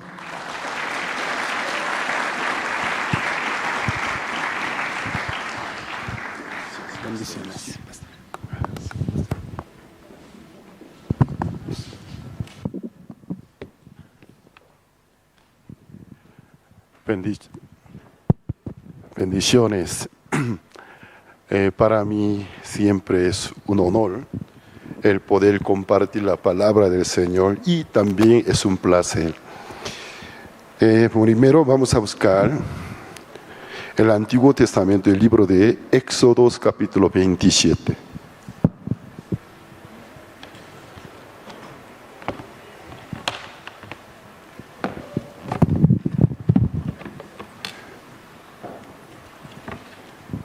Éxodo, capítulo 27, versículo 1 al 8.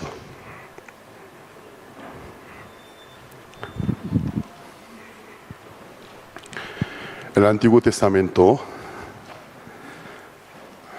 el libro de Éxodo, capítulo 27, versículo 1. Si lo tienen, voy a leer.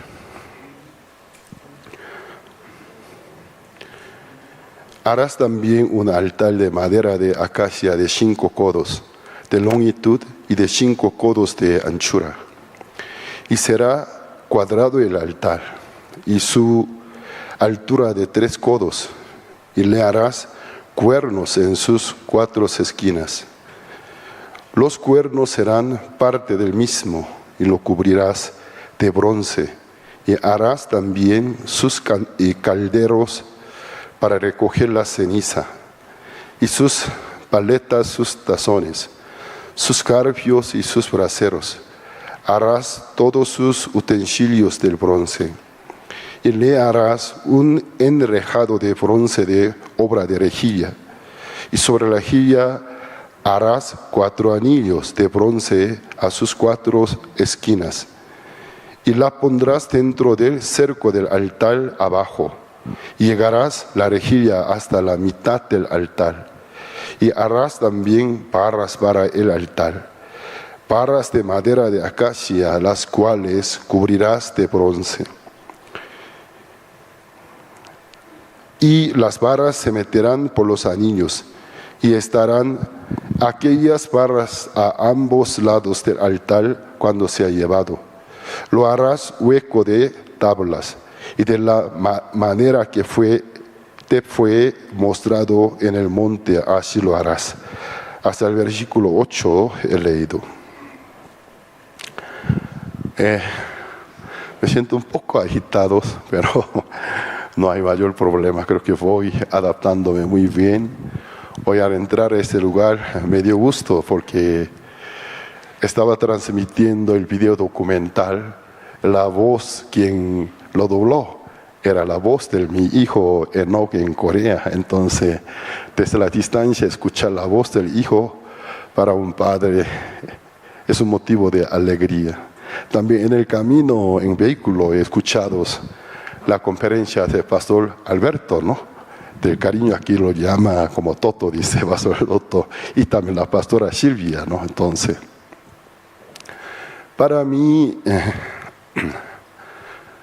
exponer el tema del tabernáculo,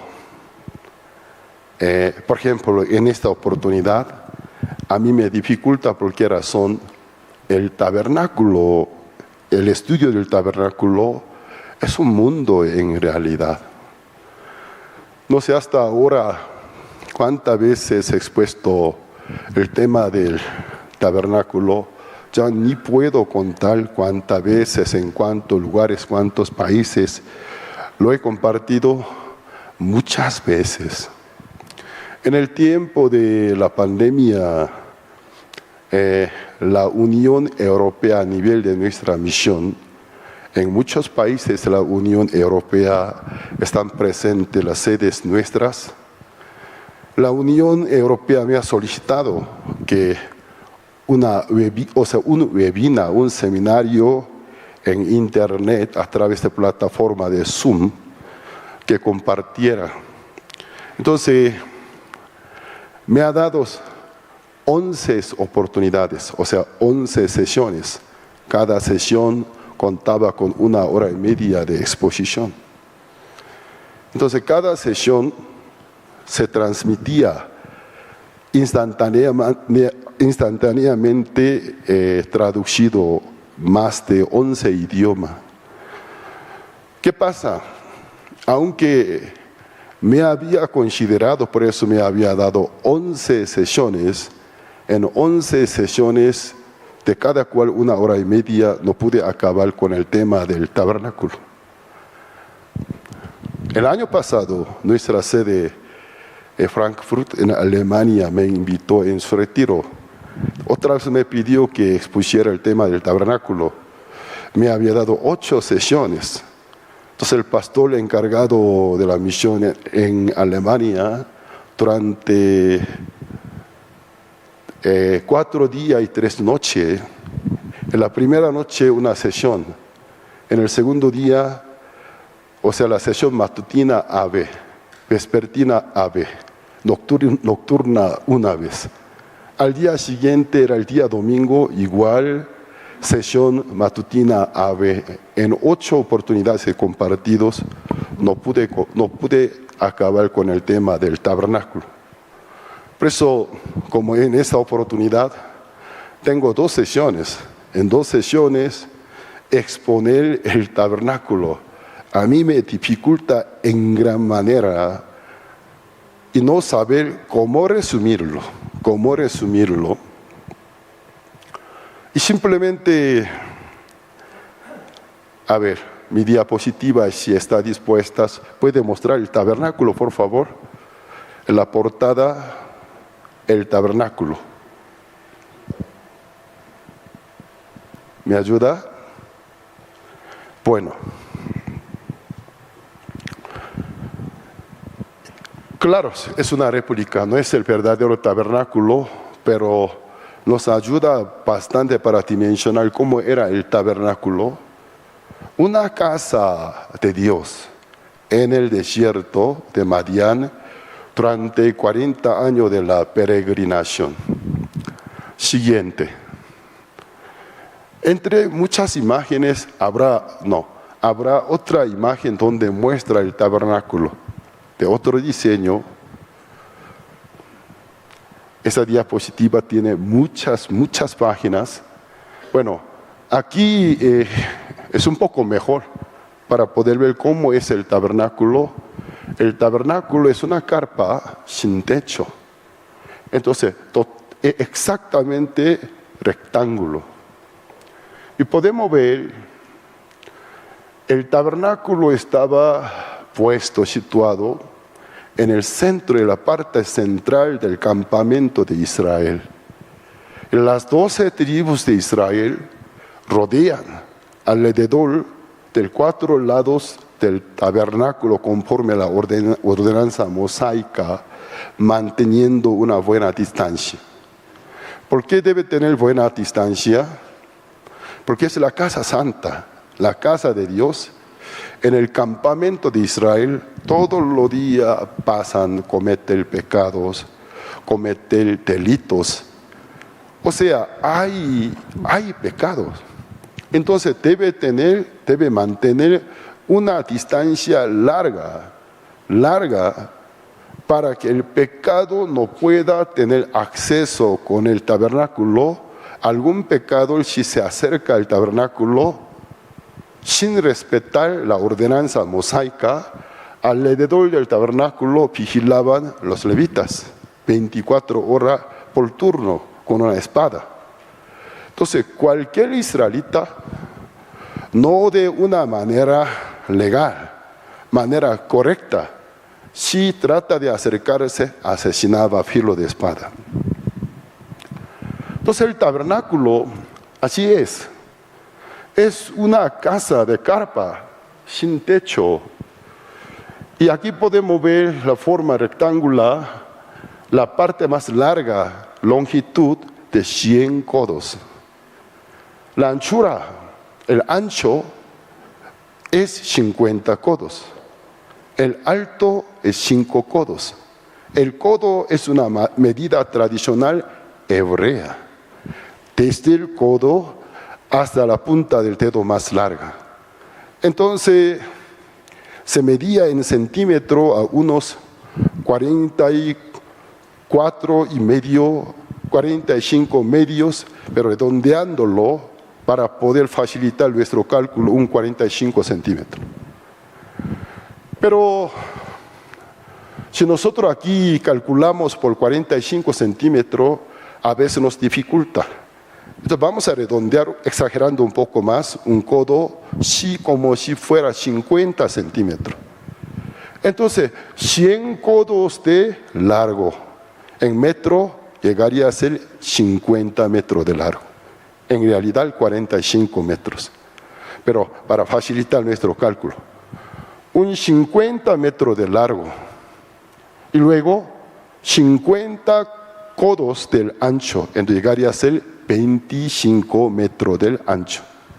Entonces podemos tener una idea, una carpa cuyo largo 50 metros aproximadamente, el ancho 25 metros.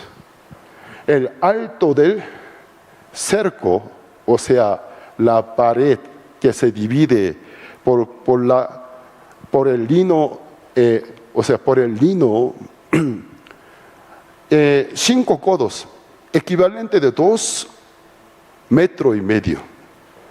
Sobrepasa la altura común de cualquier hombre, 2,5 metros. 2,5 metros de alto, a unos 50 metros de largo, 25 metros del ancho. Aquí podemos ver donde el número 15, la puerta, dice, es la parte oriental. El tabernáculo en la parte oriental tiene la puerta, pero adentro, al rumbo contrario, encontramos otra carpa, pero sí tiene techo. 4 tapas. Entonces, aquel lugar se llama el santuario. El santuario también rectángulo. Ahí podemos ver el número 3, es el velo.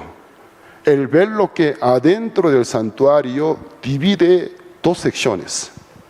La primera parte se llama lugar santo. La segunda parte, el lugar más profundo, el número 2, ¿dónde es el número 2? Se llama lugar santísimo. ¿Por qué se llama lugar santísimo? Porque ahí está un mobiliario importante, el número 2, el arca del pacto. También se dice el arca de la ley. Y algunos lo llaman el arca de la alianza. Todo es correcto. El arca del pacto. Adentro del arca del pacto guarda 3 cosas sagradas, simbólicas de la deidad de Dios. El cayado de Aarón, originalmente era de Moisés, con el cual Dios salvó los israelitas del Egipto, hizo tantos milagros. un cayado, un bastón, una madera totalmente reseca, muerta y muerta. Pero ¿qué pasó? Se reverdeció. Símbolo de la elección de Dios. También nos da a entender Dios es vida, Dios es la vida, Dios es la resurrección. Luego una urna del oro en la cual guardaba el pan del cielo, el maná. ¿Eso qué quiere decir? Dios da la vida, Dios es la vida, el cayado, Dios es la resurrección. En la urna, Dios es la vida. Y luego, 2 tablas de piedras en las cuales Dios escribió los 10 mandamientos. Entonces, la ley de Dios, la justicia de Dios.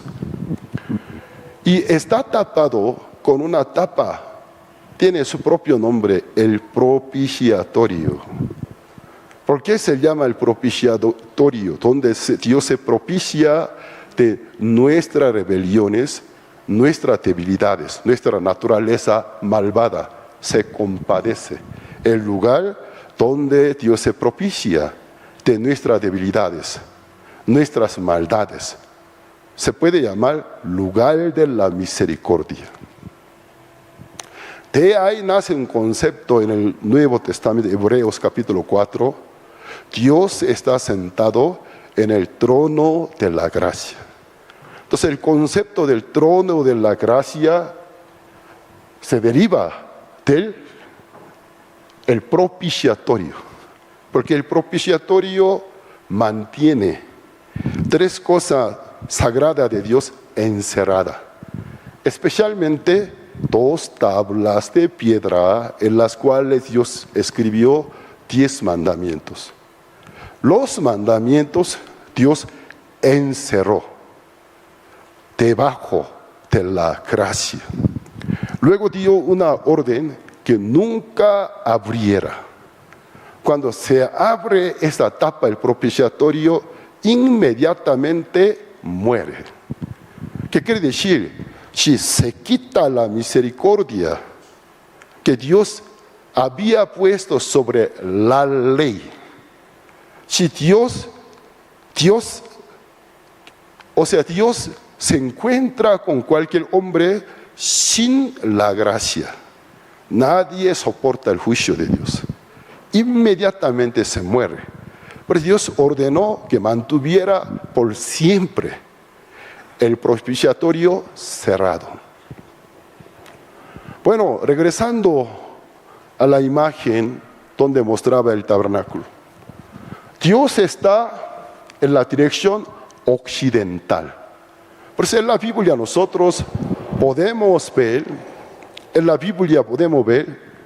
las direcciones tienen sentido espirituales. Cada número, cada animal, cada hierba y planta, cada mineral, hasta cada dirección tiene un significado espiritual. Entonces en la Biblia, el oriente es una dirección asociada con la esperanza humana, con la humanidad. Pero el occidente asociado con la deidad de Dios, con la manifestación de Dios, donde termina la esperanza humana, donde se encuentra con Dios.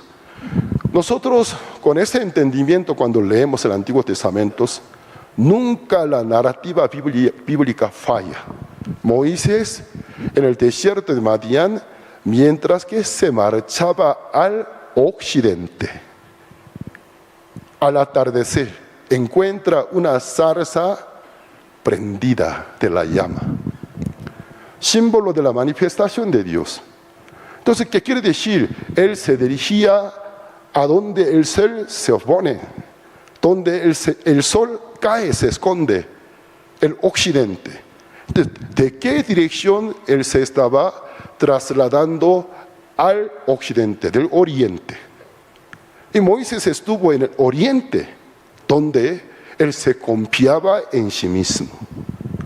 Pero pasaron 40 años de la prueba, él se dirigía hacia el occidente, Al llegar al occidente se encuentra con Dios. Por eso cada dirección, cada rumbo tiene un significado escondido. Aquí podemos ver, ya simplemente, brevemente voy a explicar, porque no tengo tiempo para detallar con tantas descripciones de cada mobiliario, cada pieza que forma el tabernáculo. Primero, el cercado, el cerco. El cerco del tabernáculo son de columnas, también lino torcido.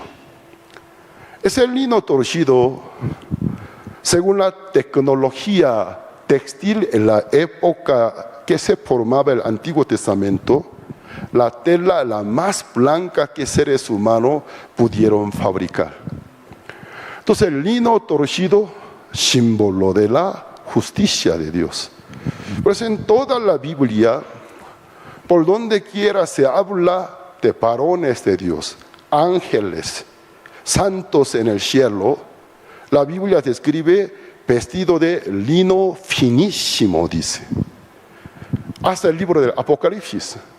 Pero yo no creo que cuando nosotros nos vayamos al cielo estaríamos vestidos de lino finísimo, sino los profetas, al ver a un vestido celestial, santo y perfecto, hasta se resplandecía, no encontraba palabra apropiada para expresar. Entonces, acordándose a algún material que existe en la tierra, ellos expresaron lino, pero finísimo, resplandeciente. Entonces la misma Biblia explica qué significa lino finísimo: la justicia, la santidad. Entonces, lino, aquí es el lino torcido, símbolo de la justicia.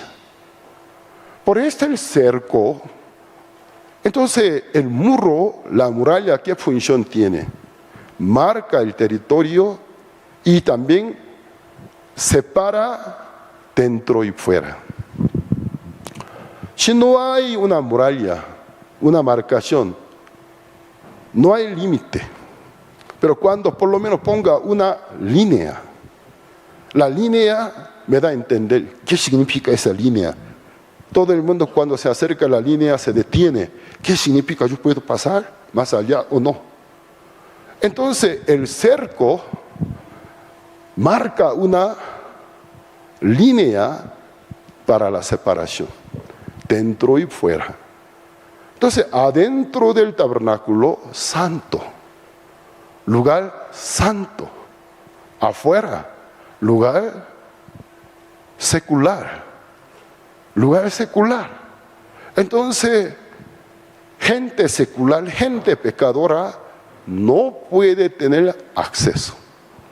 Pero la puerta, el único acceso está situado en la parte oriental. La puerta. O sea, primero, el cerco de lino torcido, símbolo de la santidad, la justicia. Ningún pecador puede habitar en el reino de Dios. Dios nunca puede aceptar un pecador que ingrese a su reino. Entonces, nosotros somos pecadores de cuando nacimiento bíblicamente. Para poder tener acceso con el reino de Dios, ¿qué debemos hacer? Entonces el mismo tabernáculo nos da un entendimiento. Existe una sola puerta. En la parte oriental. Pero el libro de San Juan capítulo 10 Cristo habló alegóricamente: yo soy la puerta de la redil de la oveja. Y todos aquellos que no entran por mí son saqueadores, ladrones. Pero todos los que vienen a mí y por mí entran y salen son salvos, encuentran el alimento. Entonces Jesucristo es la única puerta, la puerta símbolo de la única conexión, el único acceso que Dios otorgó al mundo entero, es Jesucristo. De cuando se acerca a la puerta, podemos ver La puerta en comparación con la dimensión de estructura demasiado grande, porque son de 20 codos. Entonces casi 10 metros de ancho. Una carpa de aproximadamente 50 metros de largo, 25 metros de ancho. En la parte central del oriente poner una puerta de casi 10 metros de ancho no conviene. Ningún arquitecto moderno para tal dimensión permitiría poner una puerta demasiado ancha. Entonces la puerta tan ancha nos da a entender el corazón de Dios. Él quiere que ningún hombre se pierda, todo alcance el conocimiento de la salvación por medio de la fe en Cristo Jesús. Pero la puerta aquí podemos ver una cortina tejida de 4 colores del hilo. Aquí no está tan nítido, no podemos distinguir, pero son de 4 colores. Primero, la púrpura, y luego lino, el color blanco, y después el carmesí, y luego finalmente, al que me equivoco, primeramente del color rojo, blanco, y después que el carmesí y púrpura, 4 colores. Entonces cualquier hombre que se acerque a la puerta es el único sitio que no es de color blanco. El color blanco no está una sensación, un aviso. Por ejemplo, yo entro en una casa, un restaurante, una casa, la pared como recién se hubiera pintada, muy blanca, me da una impresión, no lo toque. Porque yo todo el día estuve en la calle, mi mano no está totalmente limpia. Tal vez con mi mano, según yo, mi mano está limpia, al tocar a la pared dejo una mancha. La pared totalmente blanca me da una impresión, no me toque. Pero esos pecadores, cuando se acercan alrededor del tabernáculo, la parte del color blanco del lino torcido daba una impresión, no me toque. Además, los levitas vigilaban. Hay el único sitio en la parte central del oriente, no es del color blanco, sino 4 colores. Entonces da un poco más de confianza, parece más amigable. Creo que por aquí yo podría entrar. Pero cuando se acerca a la puerta, uno queda pensativo, ¿pero qué significaría estos 4 colores? La única puerta tejida de 4 colores del hilo. ¿Qué significa? ¿Qué significa estos 4 colores? Rojo, que el rojo, el blanco, que el carmesí y también la púrpura. Azul. Me confundí. Primero la púrpura y luego el color blanco del lino y también el carmesí y finalmente púrpuras. ¿Estoy confundido? ¿Expliqué bien? Azul. El cuarto es azul. ¿De qué significan esos colores? Púrpura, lino, carmesí y azul. ¿Qué significa? Cada color tiene un simbolismo. La vestidura santa del sumo sacerdote era del color azul. Y también lugar santísimo del color azul. El color azul, símbolo de Dios.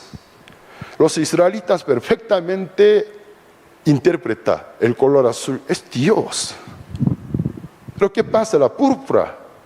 Con la púrpura, familias reales, autoridades, hacían sus vestidos. Color de la autoridad. Color de la realeza. Familia real. Y el carmesí, en todas las ofrendas expiatorias, donde Dios describía sobre el pecado, lo conectaba con un simbolismo en colores. El carmesí es símbolo del pecado. La grana y el carmesí. Entonces el color blanco en ese sentido no significa la justicia, ya que estos colores representan ropas de diferentes categorías. Entonces, entre diferentes clases de gente de Israel, los sirvientes se vestían de una túnica, una vestidura sin color de lino. Entonces en la puerta encontramos 4 categorías de la persona: el rey, el siervo, el pecador, Dios. Entonces estos nos enseña el Mesías, quien ha de venir. Dios es la carpa humana, la cual es la carne y sangre nuestra. Cuando Dios venga en nuestra condición, Él se va a presentar con 4 presentaciones distintas de la categoría. Una parte, eres hijo de David, rey de Israel. Otra parte, eres fiel siervo criado de Dios. Hace la voluntad de Dios. En otra parte, es el hijo del hombre, perfectamente como uno de nosotros, pero sin pecado. La otra parte, aunque es humano, pero Dios encarnado. Por eso los libros de evangelio son 4. Pero cada libro de evangelio tiene diferente enfoque. Libro de San Mateo, cuyo enfoque, hijo de David, Jesucristo es el rey de Israel. Corresponde al color, la púrpura, la realeza, eres rey de Israel. Y San Marco se conecta con el simbolismo en color, eres el fiel siervo de Dios. Por eso el libro de San Marcos son de 16 capítulos, no trata de las prédicas de Jesús, sino de los hechos de Jesús. Porque un sirviente no habla, un sirviente solo cumple la voluntad de su amo. Entonces cuando leemos San Marcos no podemos ver prédica de Jesús, sino los hechos de Jesús. Callado, sin hablar, solo cumple la voluntad de Dios, el fiel siervo de Dios. Cuando leemos el libro de San Lucas, solo el rey y el hombre puede tener el libro de genealogía, no los animales. Hoy en día hasta los animales tienen el libro de genealogía, pero originalmente no.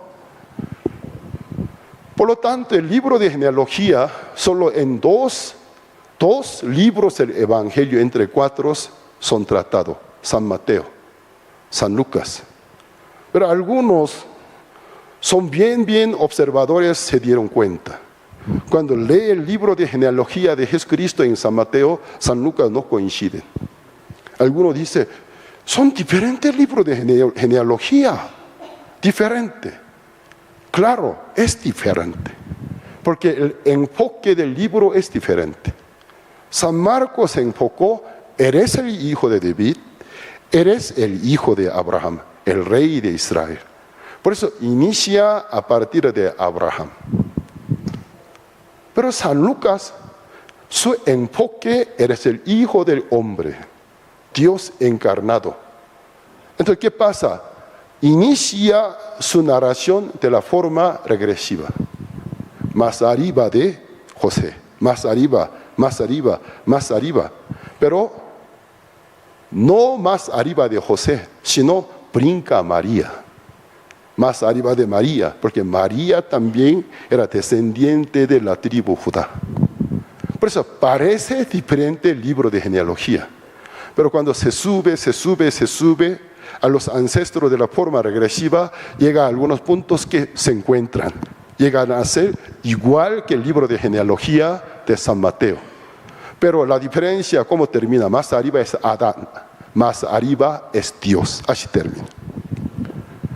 El libro de San Lucas nos presenta el enfoque que Jesucristo realmente es el Hijo del Hombre, inicio de Dios, Dios llegó a ser uno de nosotros. Pues cuando nosotros queremos sentir la parte humana, la pasión humana de Jesús, recomendable el libro de San Lucas. Más que otros 3 libros de evangelios, más tratado la pasión de Jesús, su lágrima, su lamentación, su lloro. Por eso cuando leemos San Lucas, yo me emociono, porque siento la pasión de Jesús. Porque San Lucas lo presenta como el Hijo del Hombre. El libro de San Juan, ¿cómo inicia? En el principio era Dios. Dios era con el Verbo. El Verbo era Dios. En el Verbo había luz. Y la luz era vida de los hombres. Y luego conecta aquel Verbo fue hecho carne. La gloria, la imagen de la gloria de Dios es nuestro Señor Cristo. Entonces San Juan, Jesús presentado Dios encarnado. Pues a través de los 4 libros de Evangelio podemos ver diferentes formas de presentaciones de categoría de Jesús. Como rey, como siervo, como hombre, como Dios.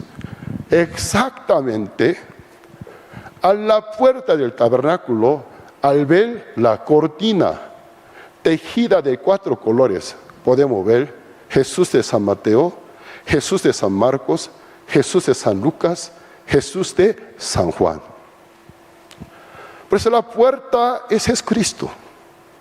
Después de haber pasado la puerta, el primer mueble que se encuentra es el altar del holocausto. ¿Puede mostrar? Qué interesante, ¿no? Entonces el altar del holocausto. Siguiente. Es el primer mueble, el altar del holocausto. El lugar donde juzga el pecado, castiga el pecado, donde derrama la sangre, porque la paga del pecado es la muerte. Sin el derramamiento de la sangre no se hace remisión de las personas. Y después del altar del holocausto, el segundo mueble, la fuente de bronce. ¿Puede mostrarlo? Supuestamente una tina gigantesca. Pero es el único mobiliario que Dios no dio descripción de su medida y tamaño y peso. Tampoco el diseño, sino solo con qué material debe hacerlo. Con el bronce, limados. ¿De qué pasa?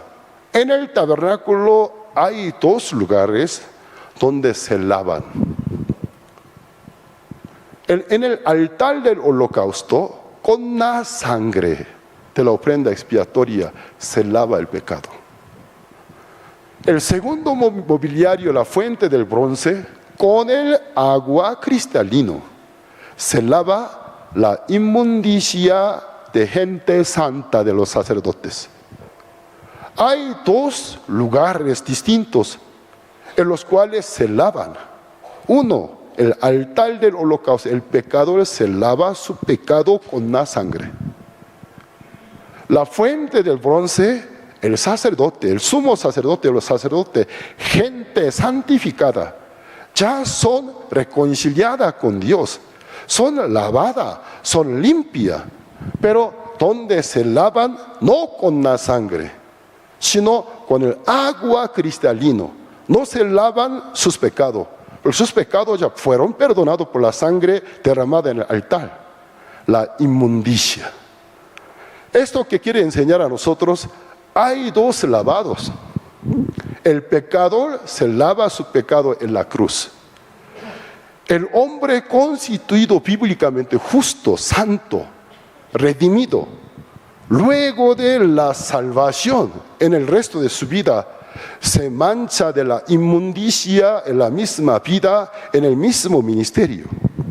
Se necesita lavar de nuevo con la sangre de Cristo.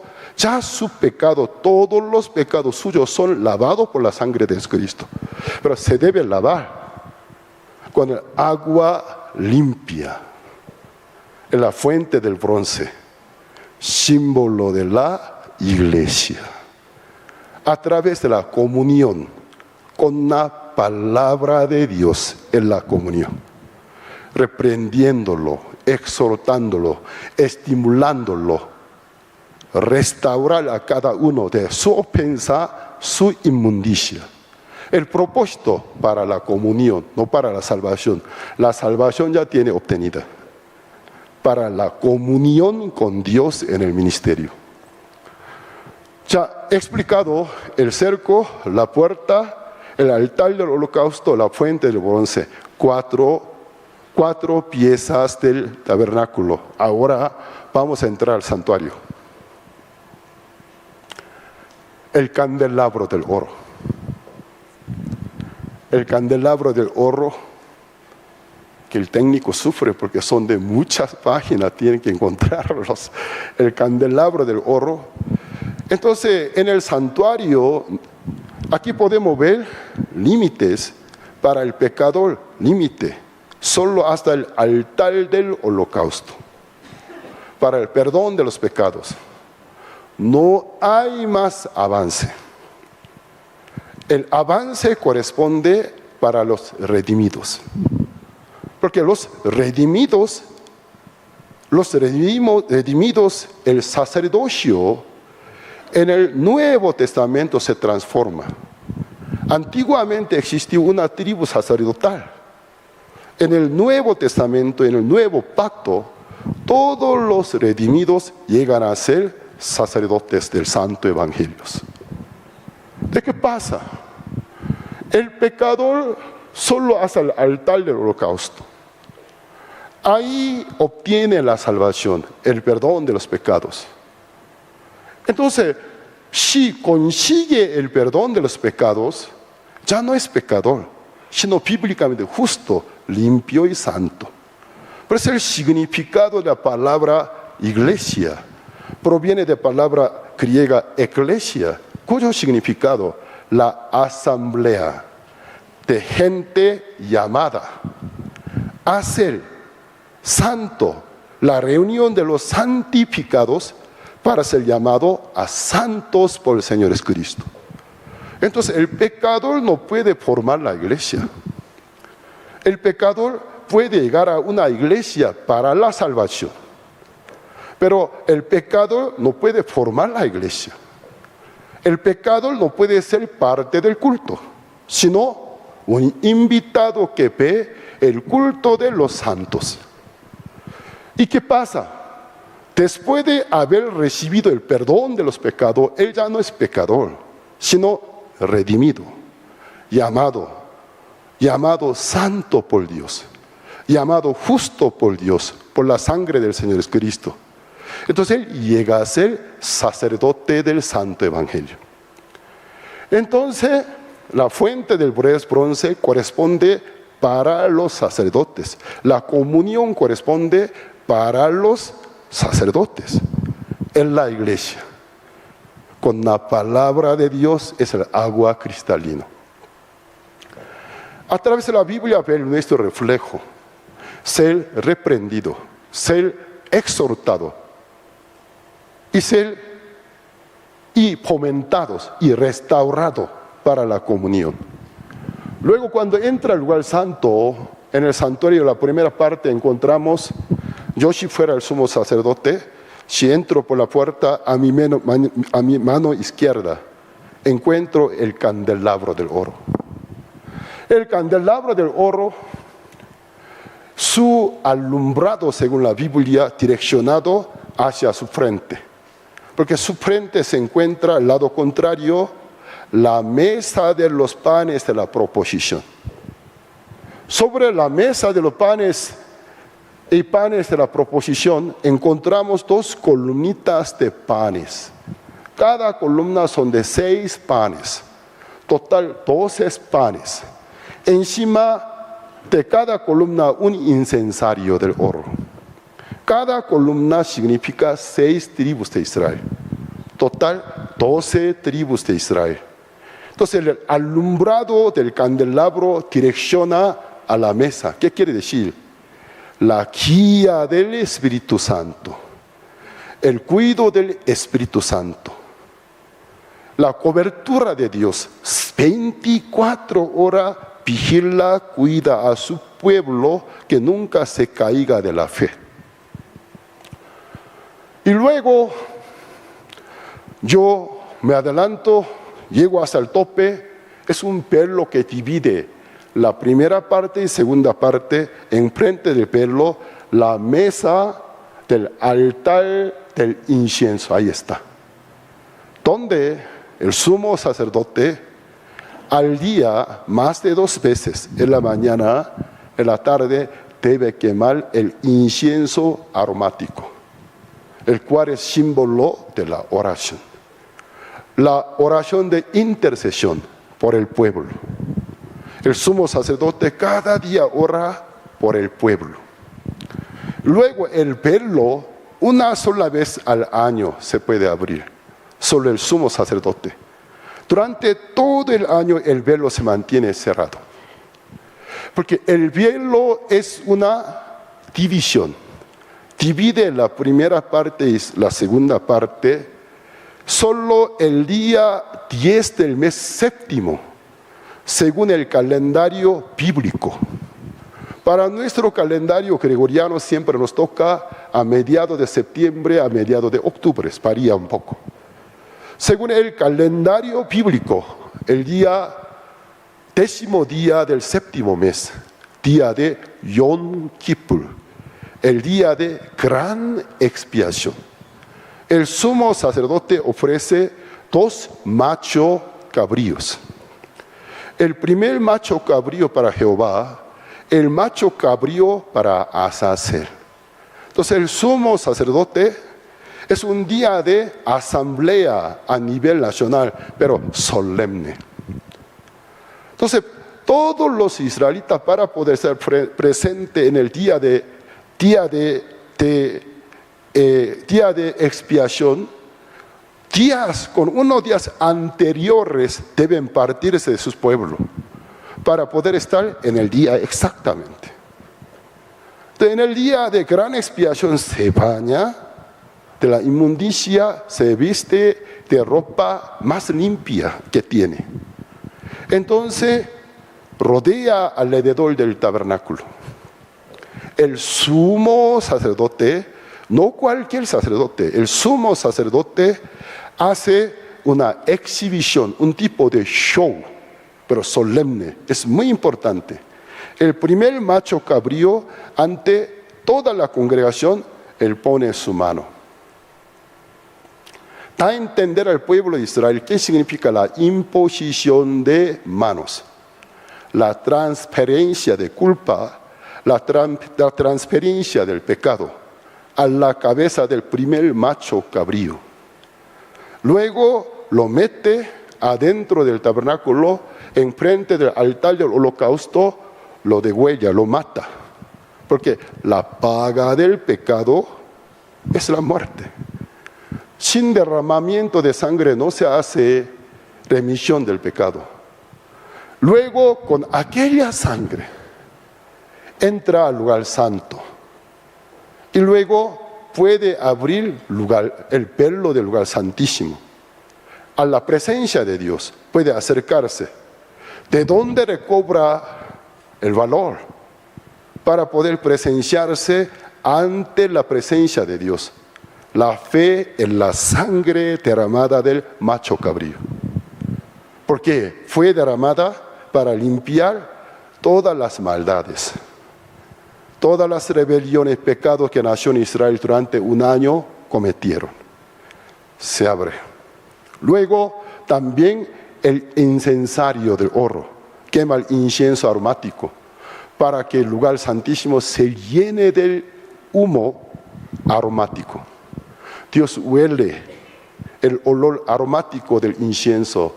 ¡Ay, grato, qué fragancia! El sumo sacerdote, la sangre del primer macho cabrío salpica 7 veces sobre el propiciatorio. ¿Por qué sobre el propiciatorio tiene que salpicar la sangre? Porque debajo del propiciatorio está presente 2 tablas de piedra, la ley de Moisés. La ley de Moisés exige al pueblo la justicia. Entonces hay 2 formas de poder cumplir la justicia. La primera, cumplir todas las exigencias y provisiones de la Biblia, de la ley de Moisés. Si el 100% todos los días de tu vida se cumple, tú no hace falta ofrecer una ofrenda expiatoria, porque ya tiene justicia. Pero ya que nadie puede cumplirla perfectamente, aunque se esfuerce, hay la otra opción, la segunda opción, para que se cumpla la justicia de Dios, justicia de la ley. Sobre el propiciatorio salpica la sangre del macho cabrío. Un animal expiatorio, un animal limpio, tomó nuestro lugar, fue sacrificado. 7 veces salpica. Entonces 2 tablas de piedra que está debajo del propiciatorio huele a la sangre. Y lo queda satisfecho, está cumplida la justicia. Todas las rebeliones, todos los pecados son castigados, ejecutados. Libres sois, limpios sois.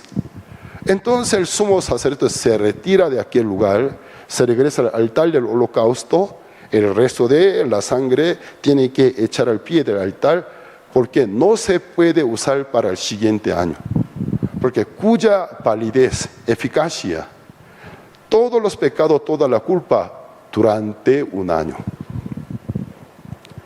Por eso no puede conservar, no hay manera de reservar, porque cuya validez, desde el día siguiente del día de gran expiación del año pasado hasta el día de hoy, cubre todas las maldades, todos los pecados.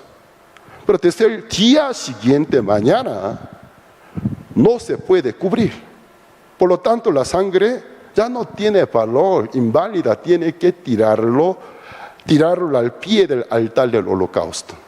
Se sale del tabernáculo. Para Jehová, todos los pecados, todas las maldades de la nación de Israel ya están limpia, perdonada.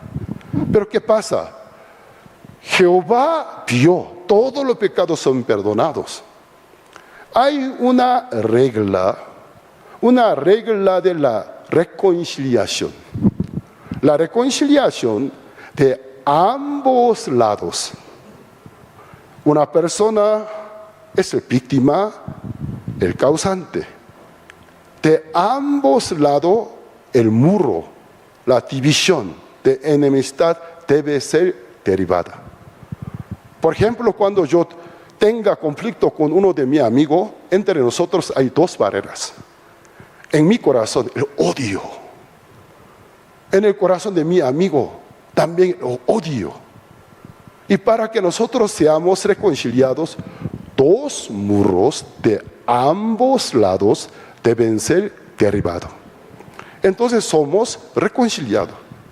De un lado, por más que derriba el muro, yo te perdono, ya tú no tienes ningún problema conmigo, eso no es reconciliación. Aunque yo derrumbé el muro mío, pero el corazón de mi amigo, el muro está en pie. Entonces no podemos reconciliarnos. Y para Jehová, todos los pecados son perdonados. Todas las culpas de la nación de Israel que durante un año cometieron ya son limpias, perdonadas. Pero afuera está el pueblo no se pudo ver todos los procesos.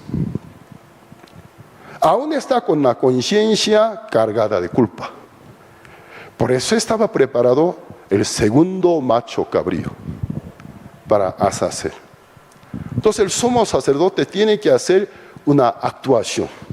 En presencia de todo el pueblo, de nuevo él pone sus dos manos sobre la cabeza del segundo macho cabrío.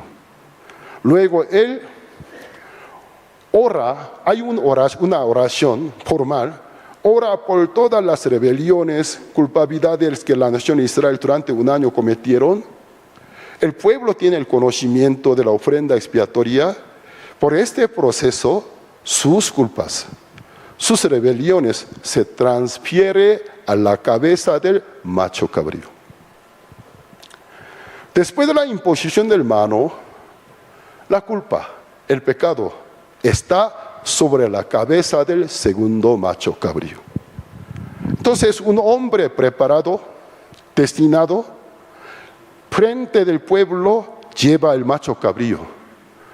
Una caminata de 3 días y 3 noches en el desierto, considerado para los pastores en el desierto una distancia nunca y jamás, que no se puede recuperar.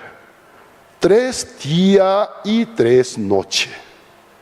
Acuérdense por qué nuestro Señor Jesucristo tuvo que estar muerto durante 3 días y 3 noches, se derivan de la ofrenda expiatoria del día de Yom Kippur. Porque este macho cabrío representa a Jesucristo. Pero hay una gran diferencia. El macho cabrío, cuya validez, eficacia, un pueblo, un año. Pero Jesucristo, su expiación, su validez, por siempre, eficacia, por todas las naciones. Pues Él tuvo que venir en carne, en sangre. Siendo Dios eterno, tuvo que venir en carne para poder obtener redención eterna. Por eso cuando Él murió, resucitó, nunca quiso entrar al santuario del templo de Jerusalén, porque es una réplica. Acuérdense, cuando Moisés estaba en la cumbre de Monte Sinai, 40 días y 40 noches, no solamente a él le entregó la ley, sino a él le mostró el diseño del templo celestial. La Biblia nos dimensiona, existen 2 templos. El templo, que es símbolo y la sombra, una réplica en la tierra. El modelo original en el cielo. El templo en la tierra terrenal es terrenal. Por lo tanto, todas las ofrendas que se ofrecen en el templo terrenal, cuyas validez, eficacia, limitantes. Pero el templo celestial es eterno.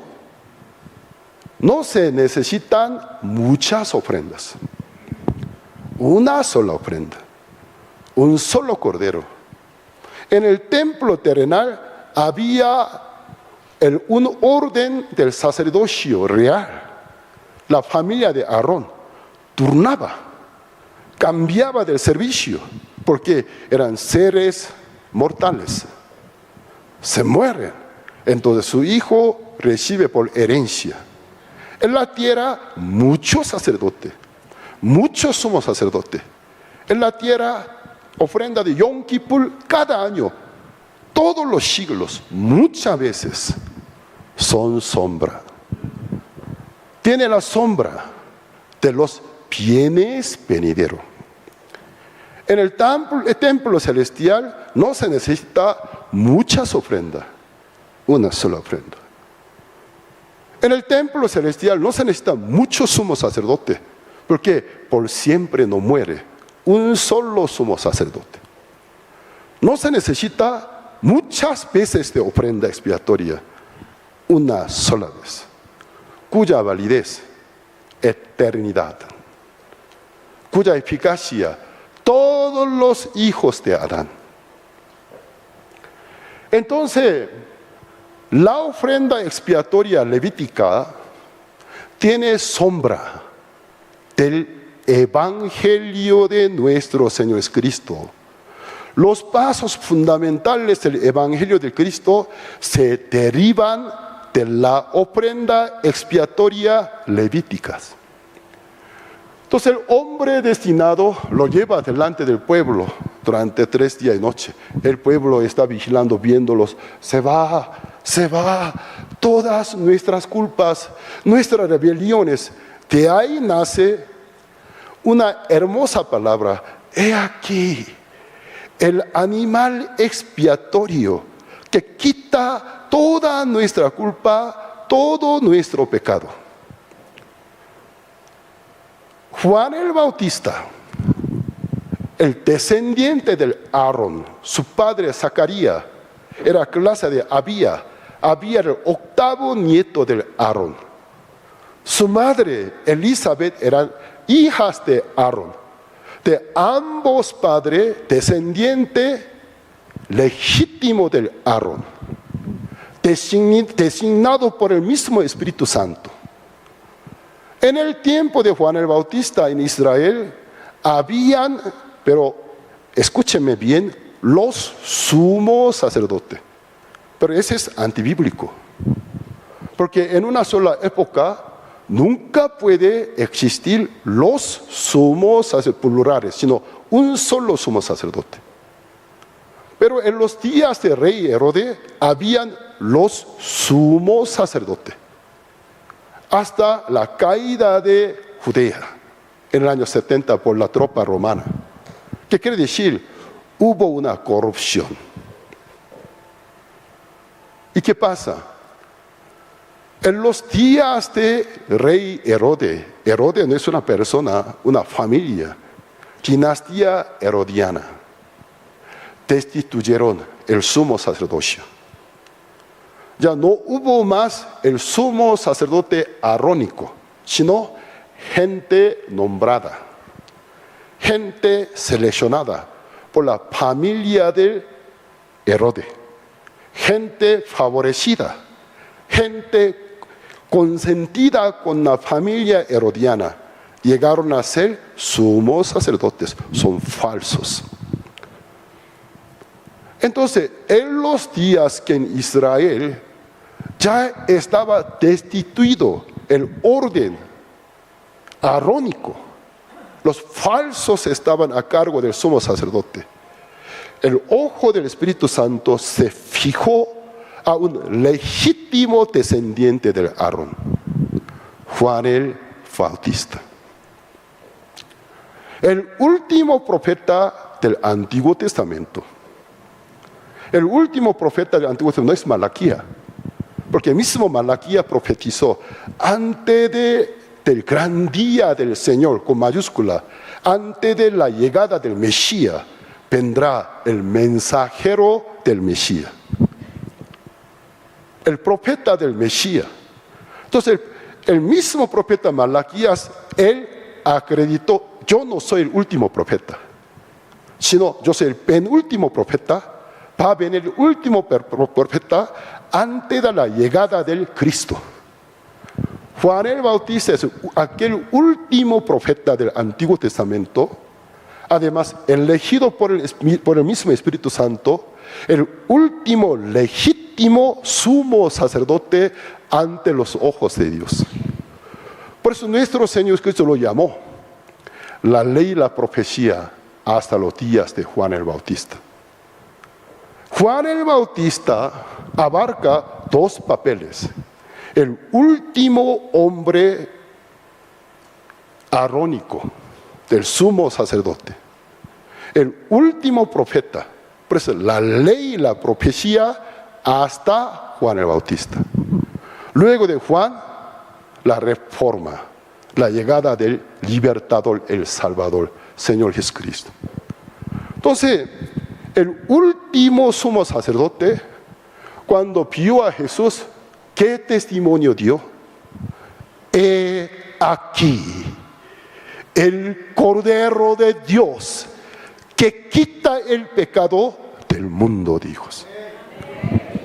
Esta proclamación originalmente era de los sumos sacerdotes en el día de Yom Kippur, al ver al macho cabrío para Azazel, cuando se lleva todas las rebeliones, todos los pecados de la nación de Israel, entonces ante el público él daba testimonio: he aquí el macho cabrío que quita todos nuestros pecados, todas nuestras rebeliones.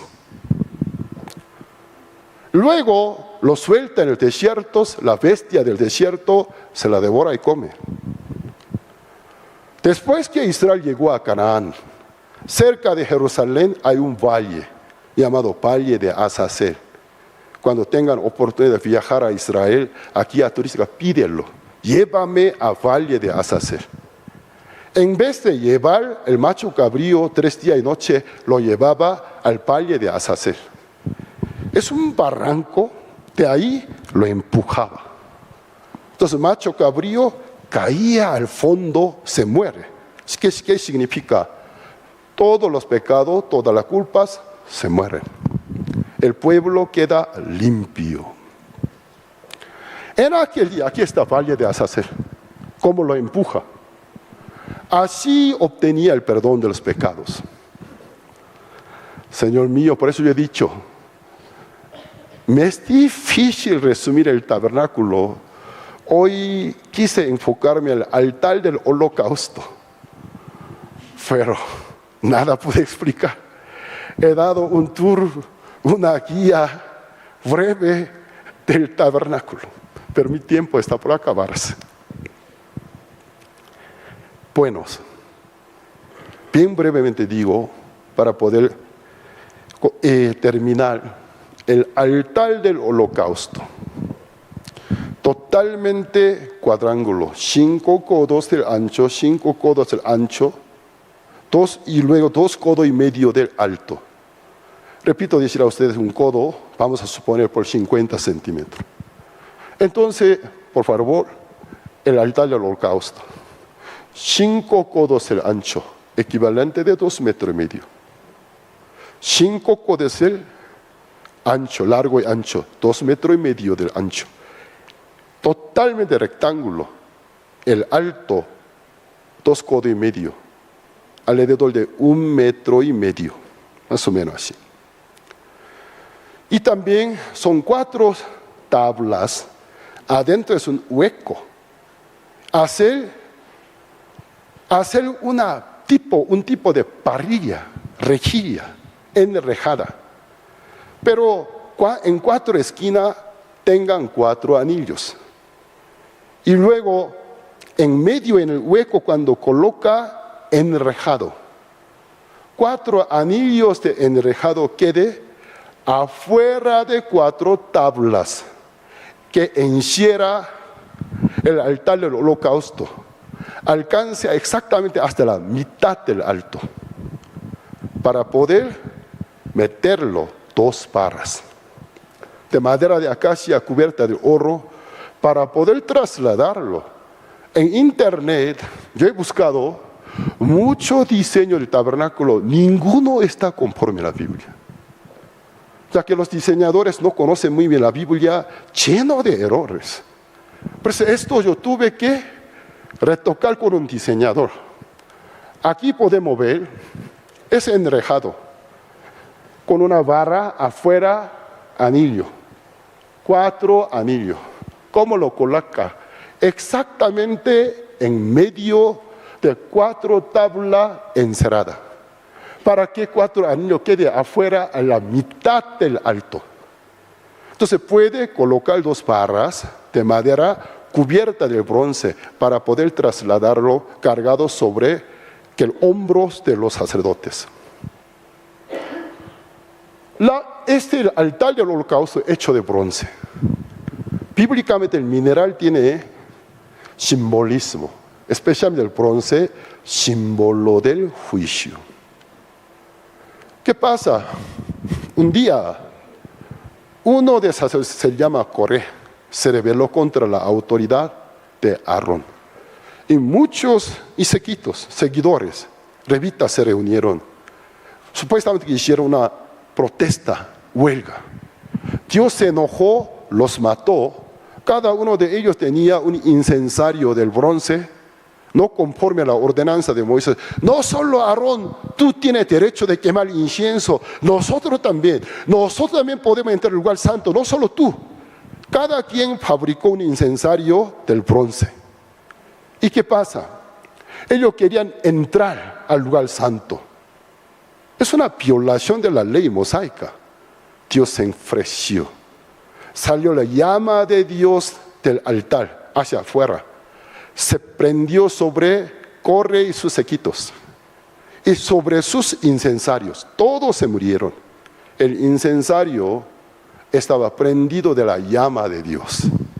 Dios dijo, ningún incensario boten, recógenlo, santificado, porque se prendió la llama de Dios. Luego batirlos, convertirlos en una plancha del bronce, cubrir al altar del bronce. Entonces el altar del bronce hecha de tabla de la madera de acacia cubierta del bronce. Bronce significa símbolo del juicio, lugar del juicio. Entonces en este lugar, ¿qué es lo que juzga? ¿Qué es lo que castiga? La culpa, el pecado. Del animal expiatorio, asesinarlo. Y luego tiene que pintar con la sangre 4 cuernos. Otra vez el altar del holocausto, por favor. Muy extraño. Sobre la parte superior de 4 esquinas encuentran 4 cuernos. ¿Qué significa 4 cuernos? Parece un gancho. ¿Aquel lugar para qué se necesita el gancho? Con aquel cuerno que quiere hacer, ¿a quién quiere coronear? ¿Para qué sirve? ¿Quiere colgar alguna toalla? No sirve. ¿Por qué? Cuando se prende la llama, se quema todo. ¿Por qué tiene 4 cuernos? Vean bien, el alto del altar del holocausto, 1,5 metros, más o menos así. 2,5 metros de ancho, 2 metros de largo.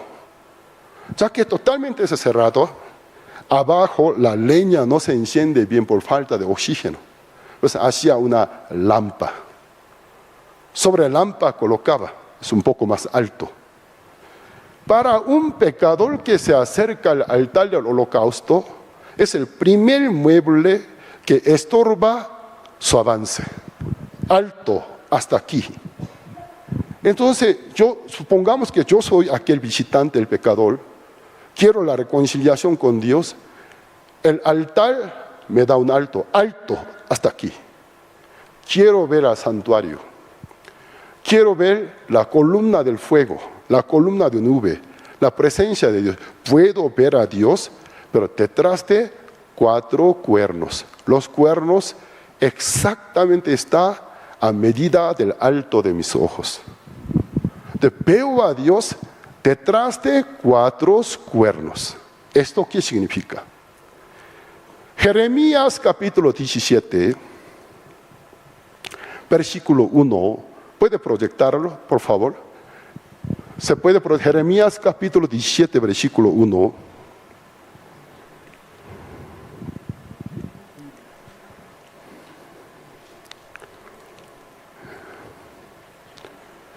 Dice así, el pecado de Judá, es una profecía del profeta Jeremías, se transmite el corazón de Dios.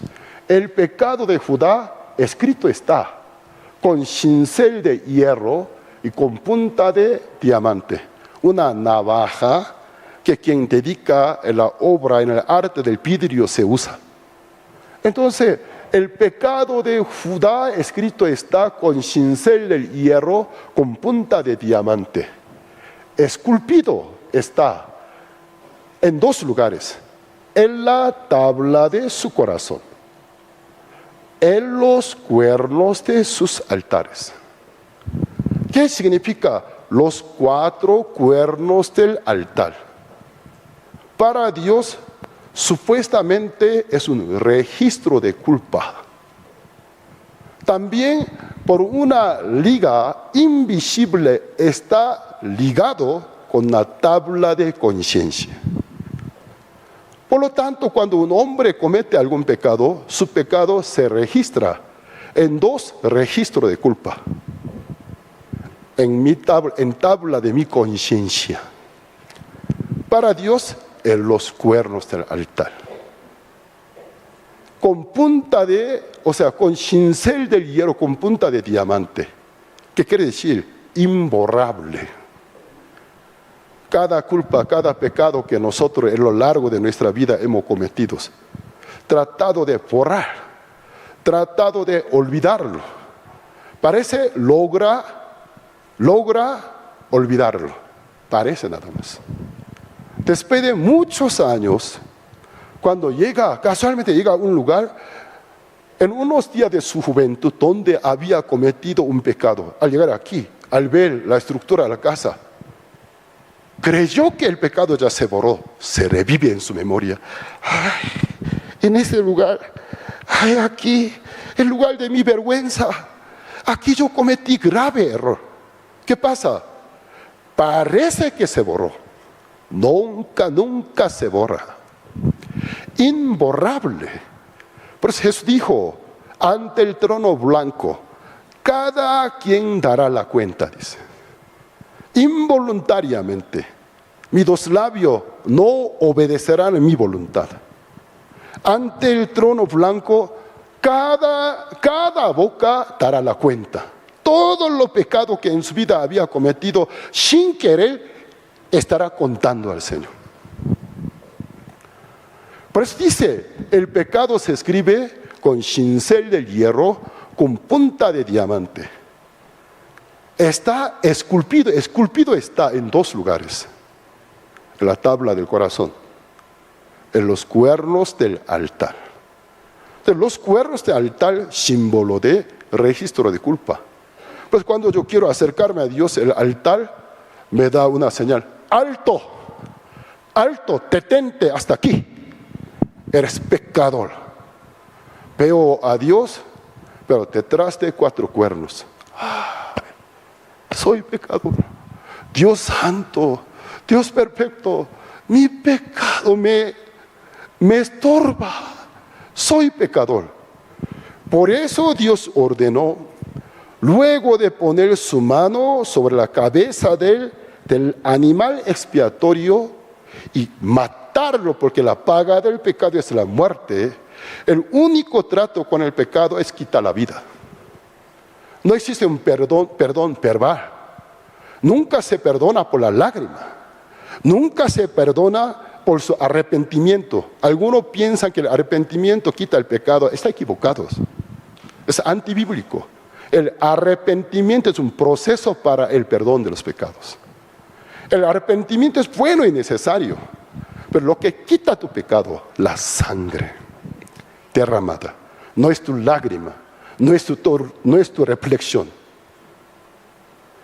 Es bueno tener arrepentimiento, pero te lleva al perdón del pecado, pero lo que quita tu pecado, el juicio, la sangre. Por eso nuestro Señor Jesucristo dijo en San Marcos capítulo 1, versículo 15, arrepentíos y, no dijo arrepentíos, punto final, sino arrepentíos y creed en el Evangelio. Arrepiéntete y date cuenta que eres pecador.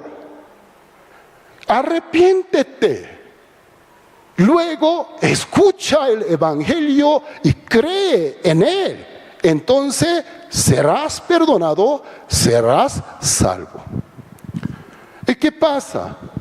Con la sangre derramada, el sacerdote lo moja, pinta 4 cuernos.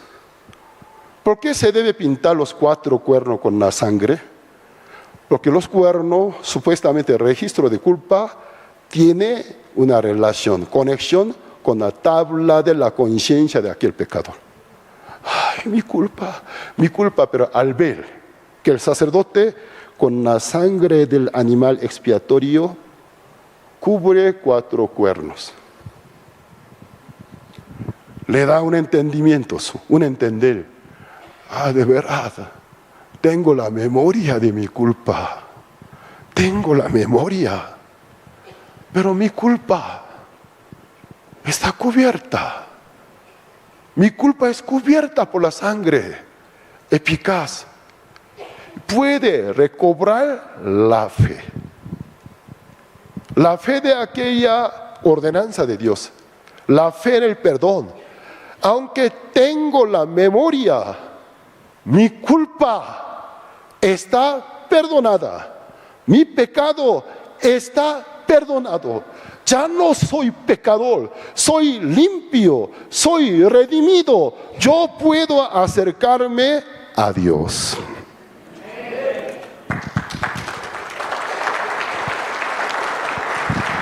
Entonces, el altar del holocausto nos dibuja muy bien el cuadro. Un cuadro tan dramático, tan emocional. El momento preciso que un pecador, cuando se acerca a la pie de la cruz, ¿cómo puede obtener la salvación? A mí me encanta un himno clásico, en la cruz. Herido triste a Jesús, móstrele mi dolor.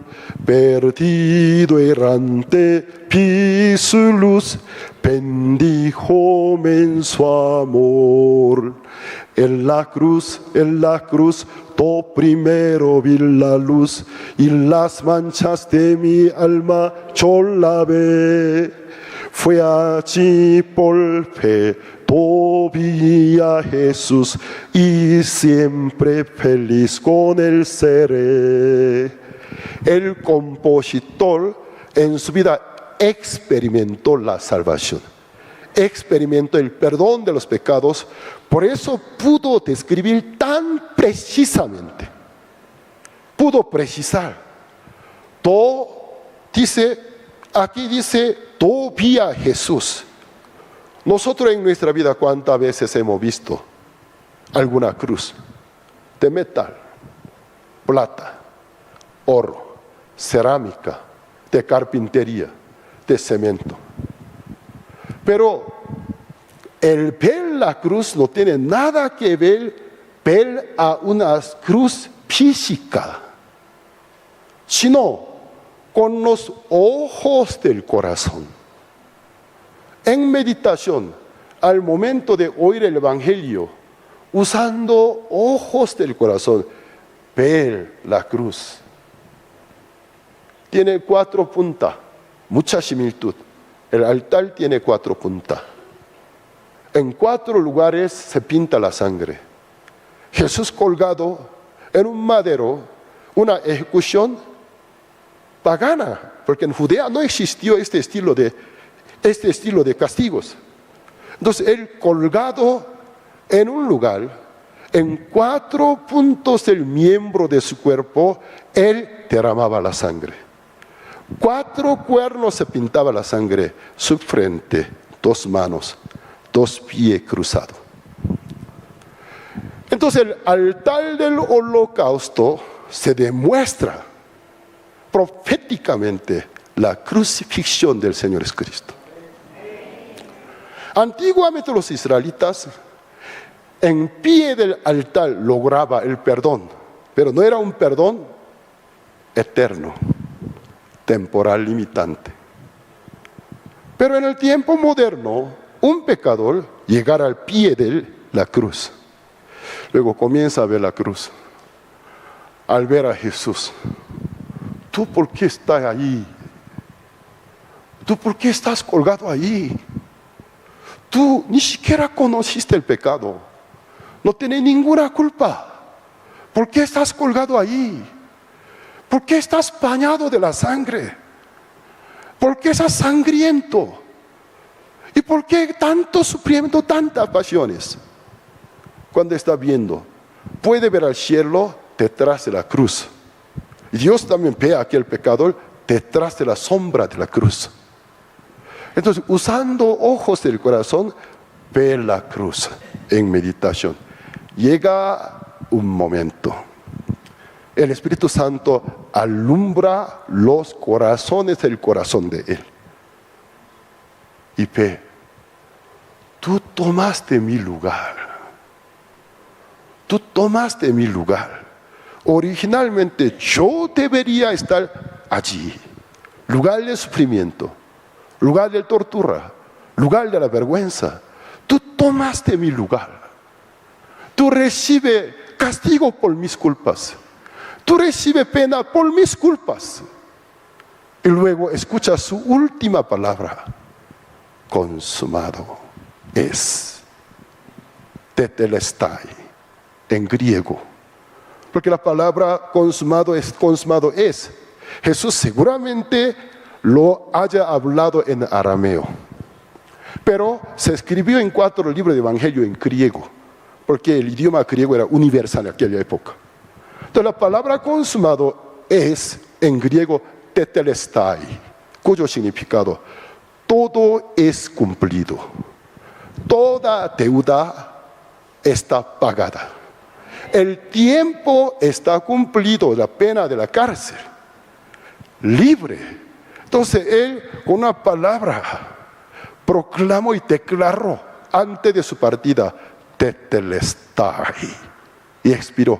¿Qué dijo? Consumado es. ¿Qué habrá consumado? Mucha persona, sin entender el sentido, solo dice, ay, yo le agradezco. Tiene que pensar profundamente. ¿Qué significa consumado es? Viendo, no solo gente de aquella época, seguramente hasta nosotros, el viéndolo, consumado es. Pagar la paga de toda nuestra culpa, todo nuestro pecado. Él lo ha consumado. Tetelestai. ¿Cómo podemos obtener el perdón de los pecados? ¿Cómo puede recibir la salvación? Este momento tan preciso, en el libro de El Peregrino, Juan Bunyan describió exactamente igual. El cristiano llegar al pie de la cruz, cargado de una mochila, trataba de soltar, nunca lo logró, nunca pudo soltarla. Una mochila de carga pesada se llama pecado. Él una vez se desvió, en vez de subir al monte Calvario, quiso subir a un monte llamado Sinai.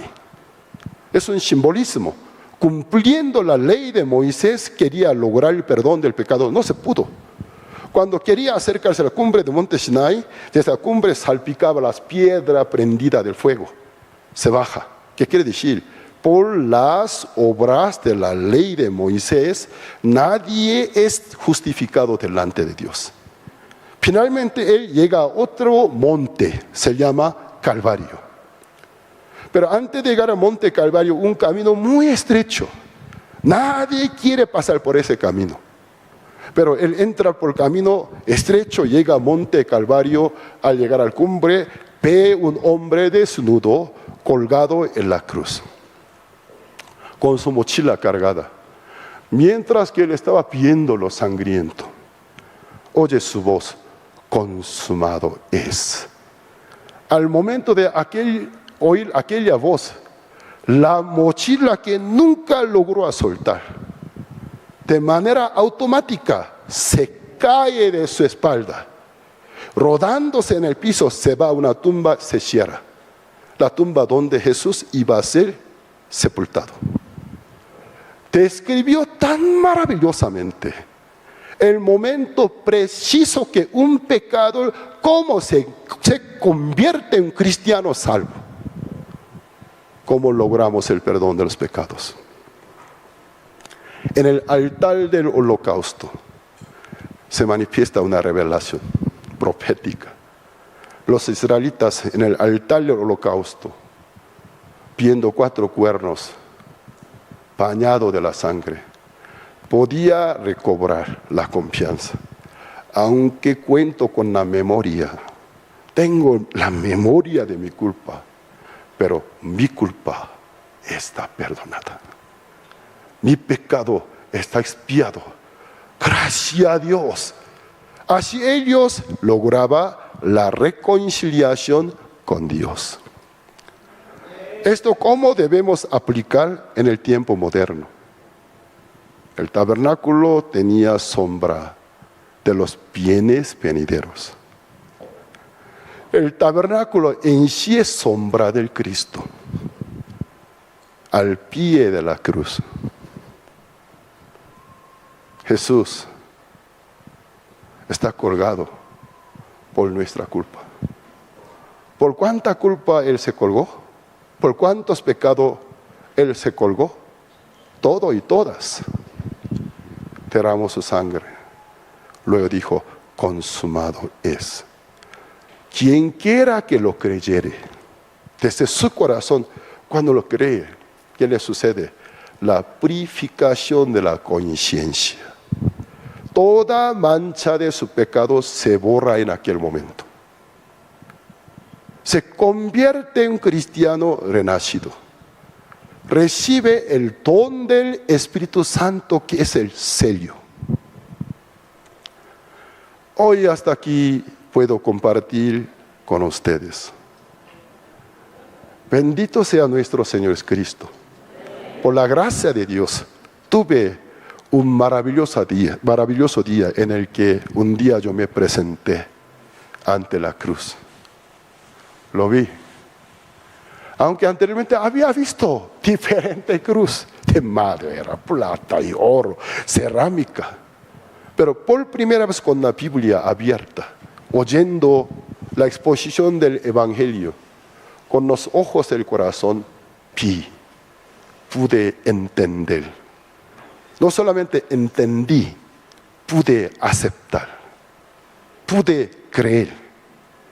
Tú derramaste tu sangre por mí. Tú me compraste. Tú me limpiaste. Tú me salvaste. Gracias, Señor. Gracias, Padre Dios. Soy salvo. Soy tu hijo. Desde aquel día entregué mi vida al Señor. Recibo la guía del Espíritu Santo. Para mí, el compartir el Evangelio es un honor, un placer. Un placer. Estoy apasionado, pastores, desde el púlpito, ¿qué mensaje quieren compartir? Comparten Jesús crucificados. A causa de nuestros pecados. Jesús resucitado para nuestra liberación y justificación. Somos libres de la ley, de la condenación, de la muerte. Somos trasladados a la ley del Espíritu Santo. Ahora recibimos la guía del Espíritu Santo. Cada día entrego mi cuerpo y mi corazón al Espíritu Santo, para que tome mi cuerpo como un instrumento, para que haga el resto de la vida de Jesús con mi cuerpo. Entonces, mientras que nosotros estemos aquí, muchas personas serán beneficiarias, serán salvas. El cuerpo del Cristo será edificado. Hoy hasta aquí compartimos. Finalicemos con una oración. Oremos. Padre Dios, te agradecemos. Gracias, Padre, por interrumpir a nuestra vida. No nos dejaste perdernos. Interrumpiste a lo largo de nuestra vida. Para nosotros era un fracaso, una amargura. No era amargura, no era fracaso, sino era tu invitación hacia tu reino, para que yo prestara mi interés, mi atención a tu santo evangelio. Luego nos ayudaste y pudimos oír el santo evangelio, la noticia, buenas nuevas. Para nosotros, ¿cuál sería realmente una noticia buenas nuevas? El Hijo de Dios salvó a los pecadores. El Hijo de Dios derramó su sangre para pagar la paga de nuestros pecados. Somos limpios y redimidos, salvos. Padre, te agradecemos. Padre, ayúdanos para que en el resto de nuestra vida nosotros podamos continuar llevando esta práctica de entregarnos en mano del Espíritu Santo. Recibir la guía del Espíritu Santo. Yo no sea el sujeto que lleva esta vida, sino el Espíritu Santo tomar el control de nuestra vida, nuestro cuerpo, para que a través de nuestra vida en esta tierra se cumpla tu voluntad. Tú seas glorificado. Mucha gente alcanza el conocimiento de la salvación medio de la fe en Cristo Jesús. Los que son salvos formen parte de la iglesia, sean edificados a través de sus vidas, tu nombre ser glorificados, ser alabado hasta por gente de fuera viendo nuestra vida. Bendícenos, Padre, derrame tus bendiciones sobre nosotros, te agradecemos, orando en el nombre de nuestro Señor Jesucristo. Amén. Gloria al Señor. Bendiciones. Gracias. Sí. Muchas gracias, Pastor Pablo Shin.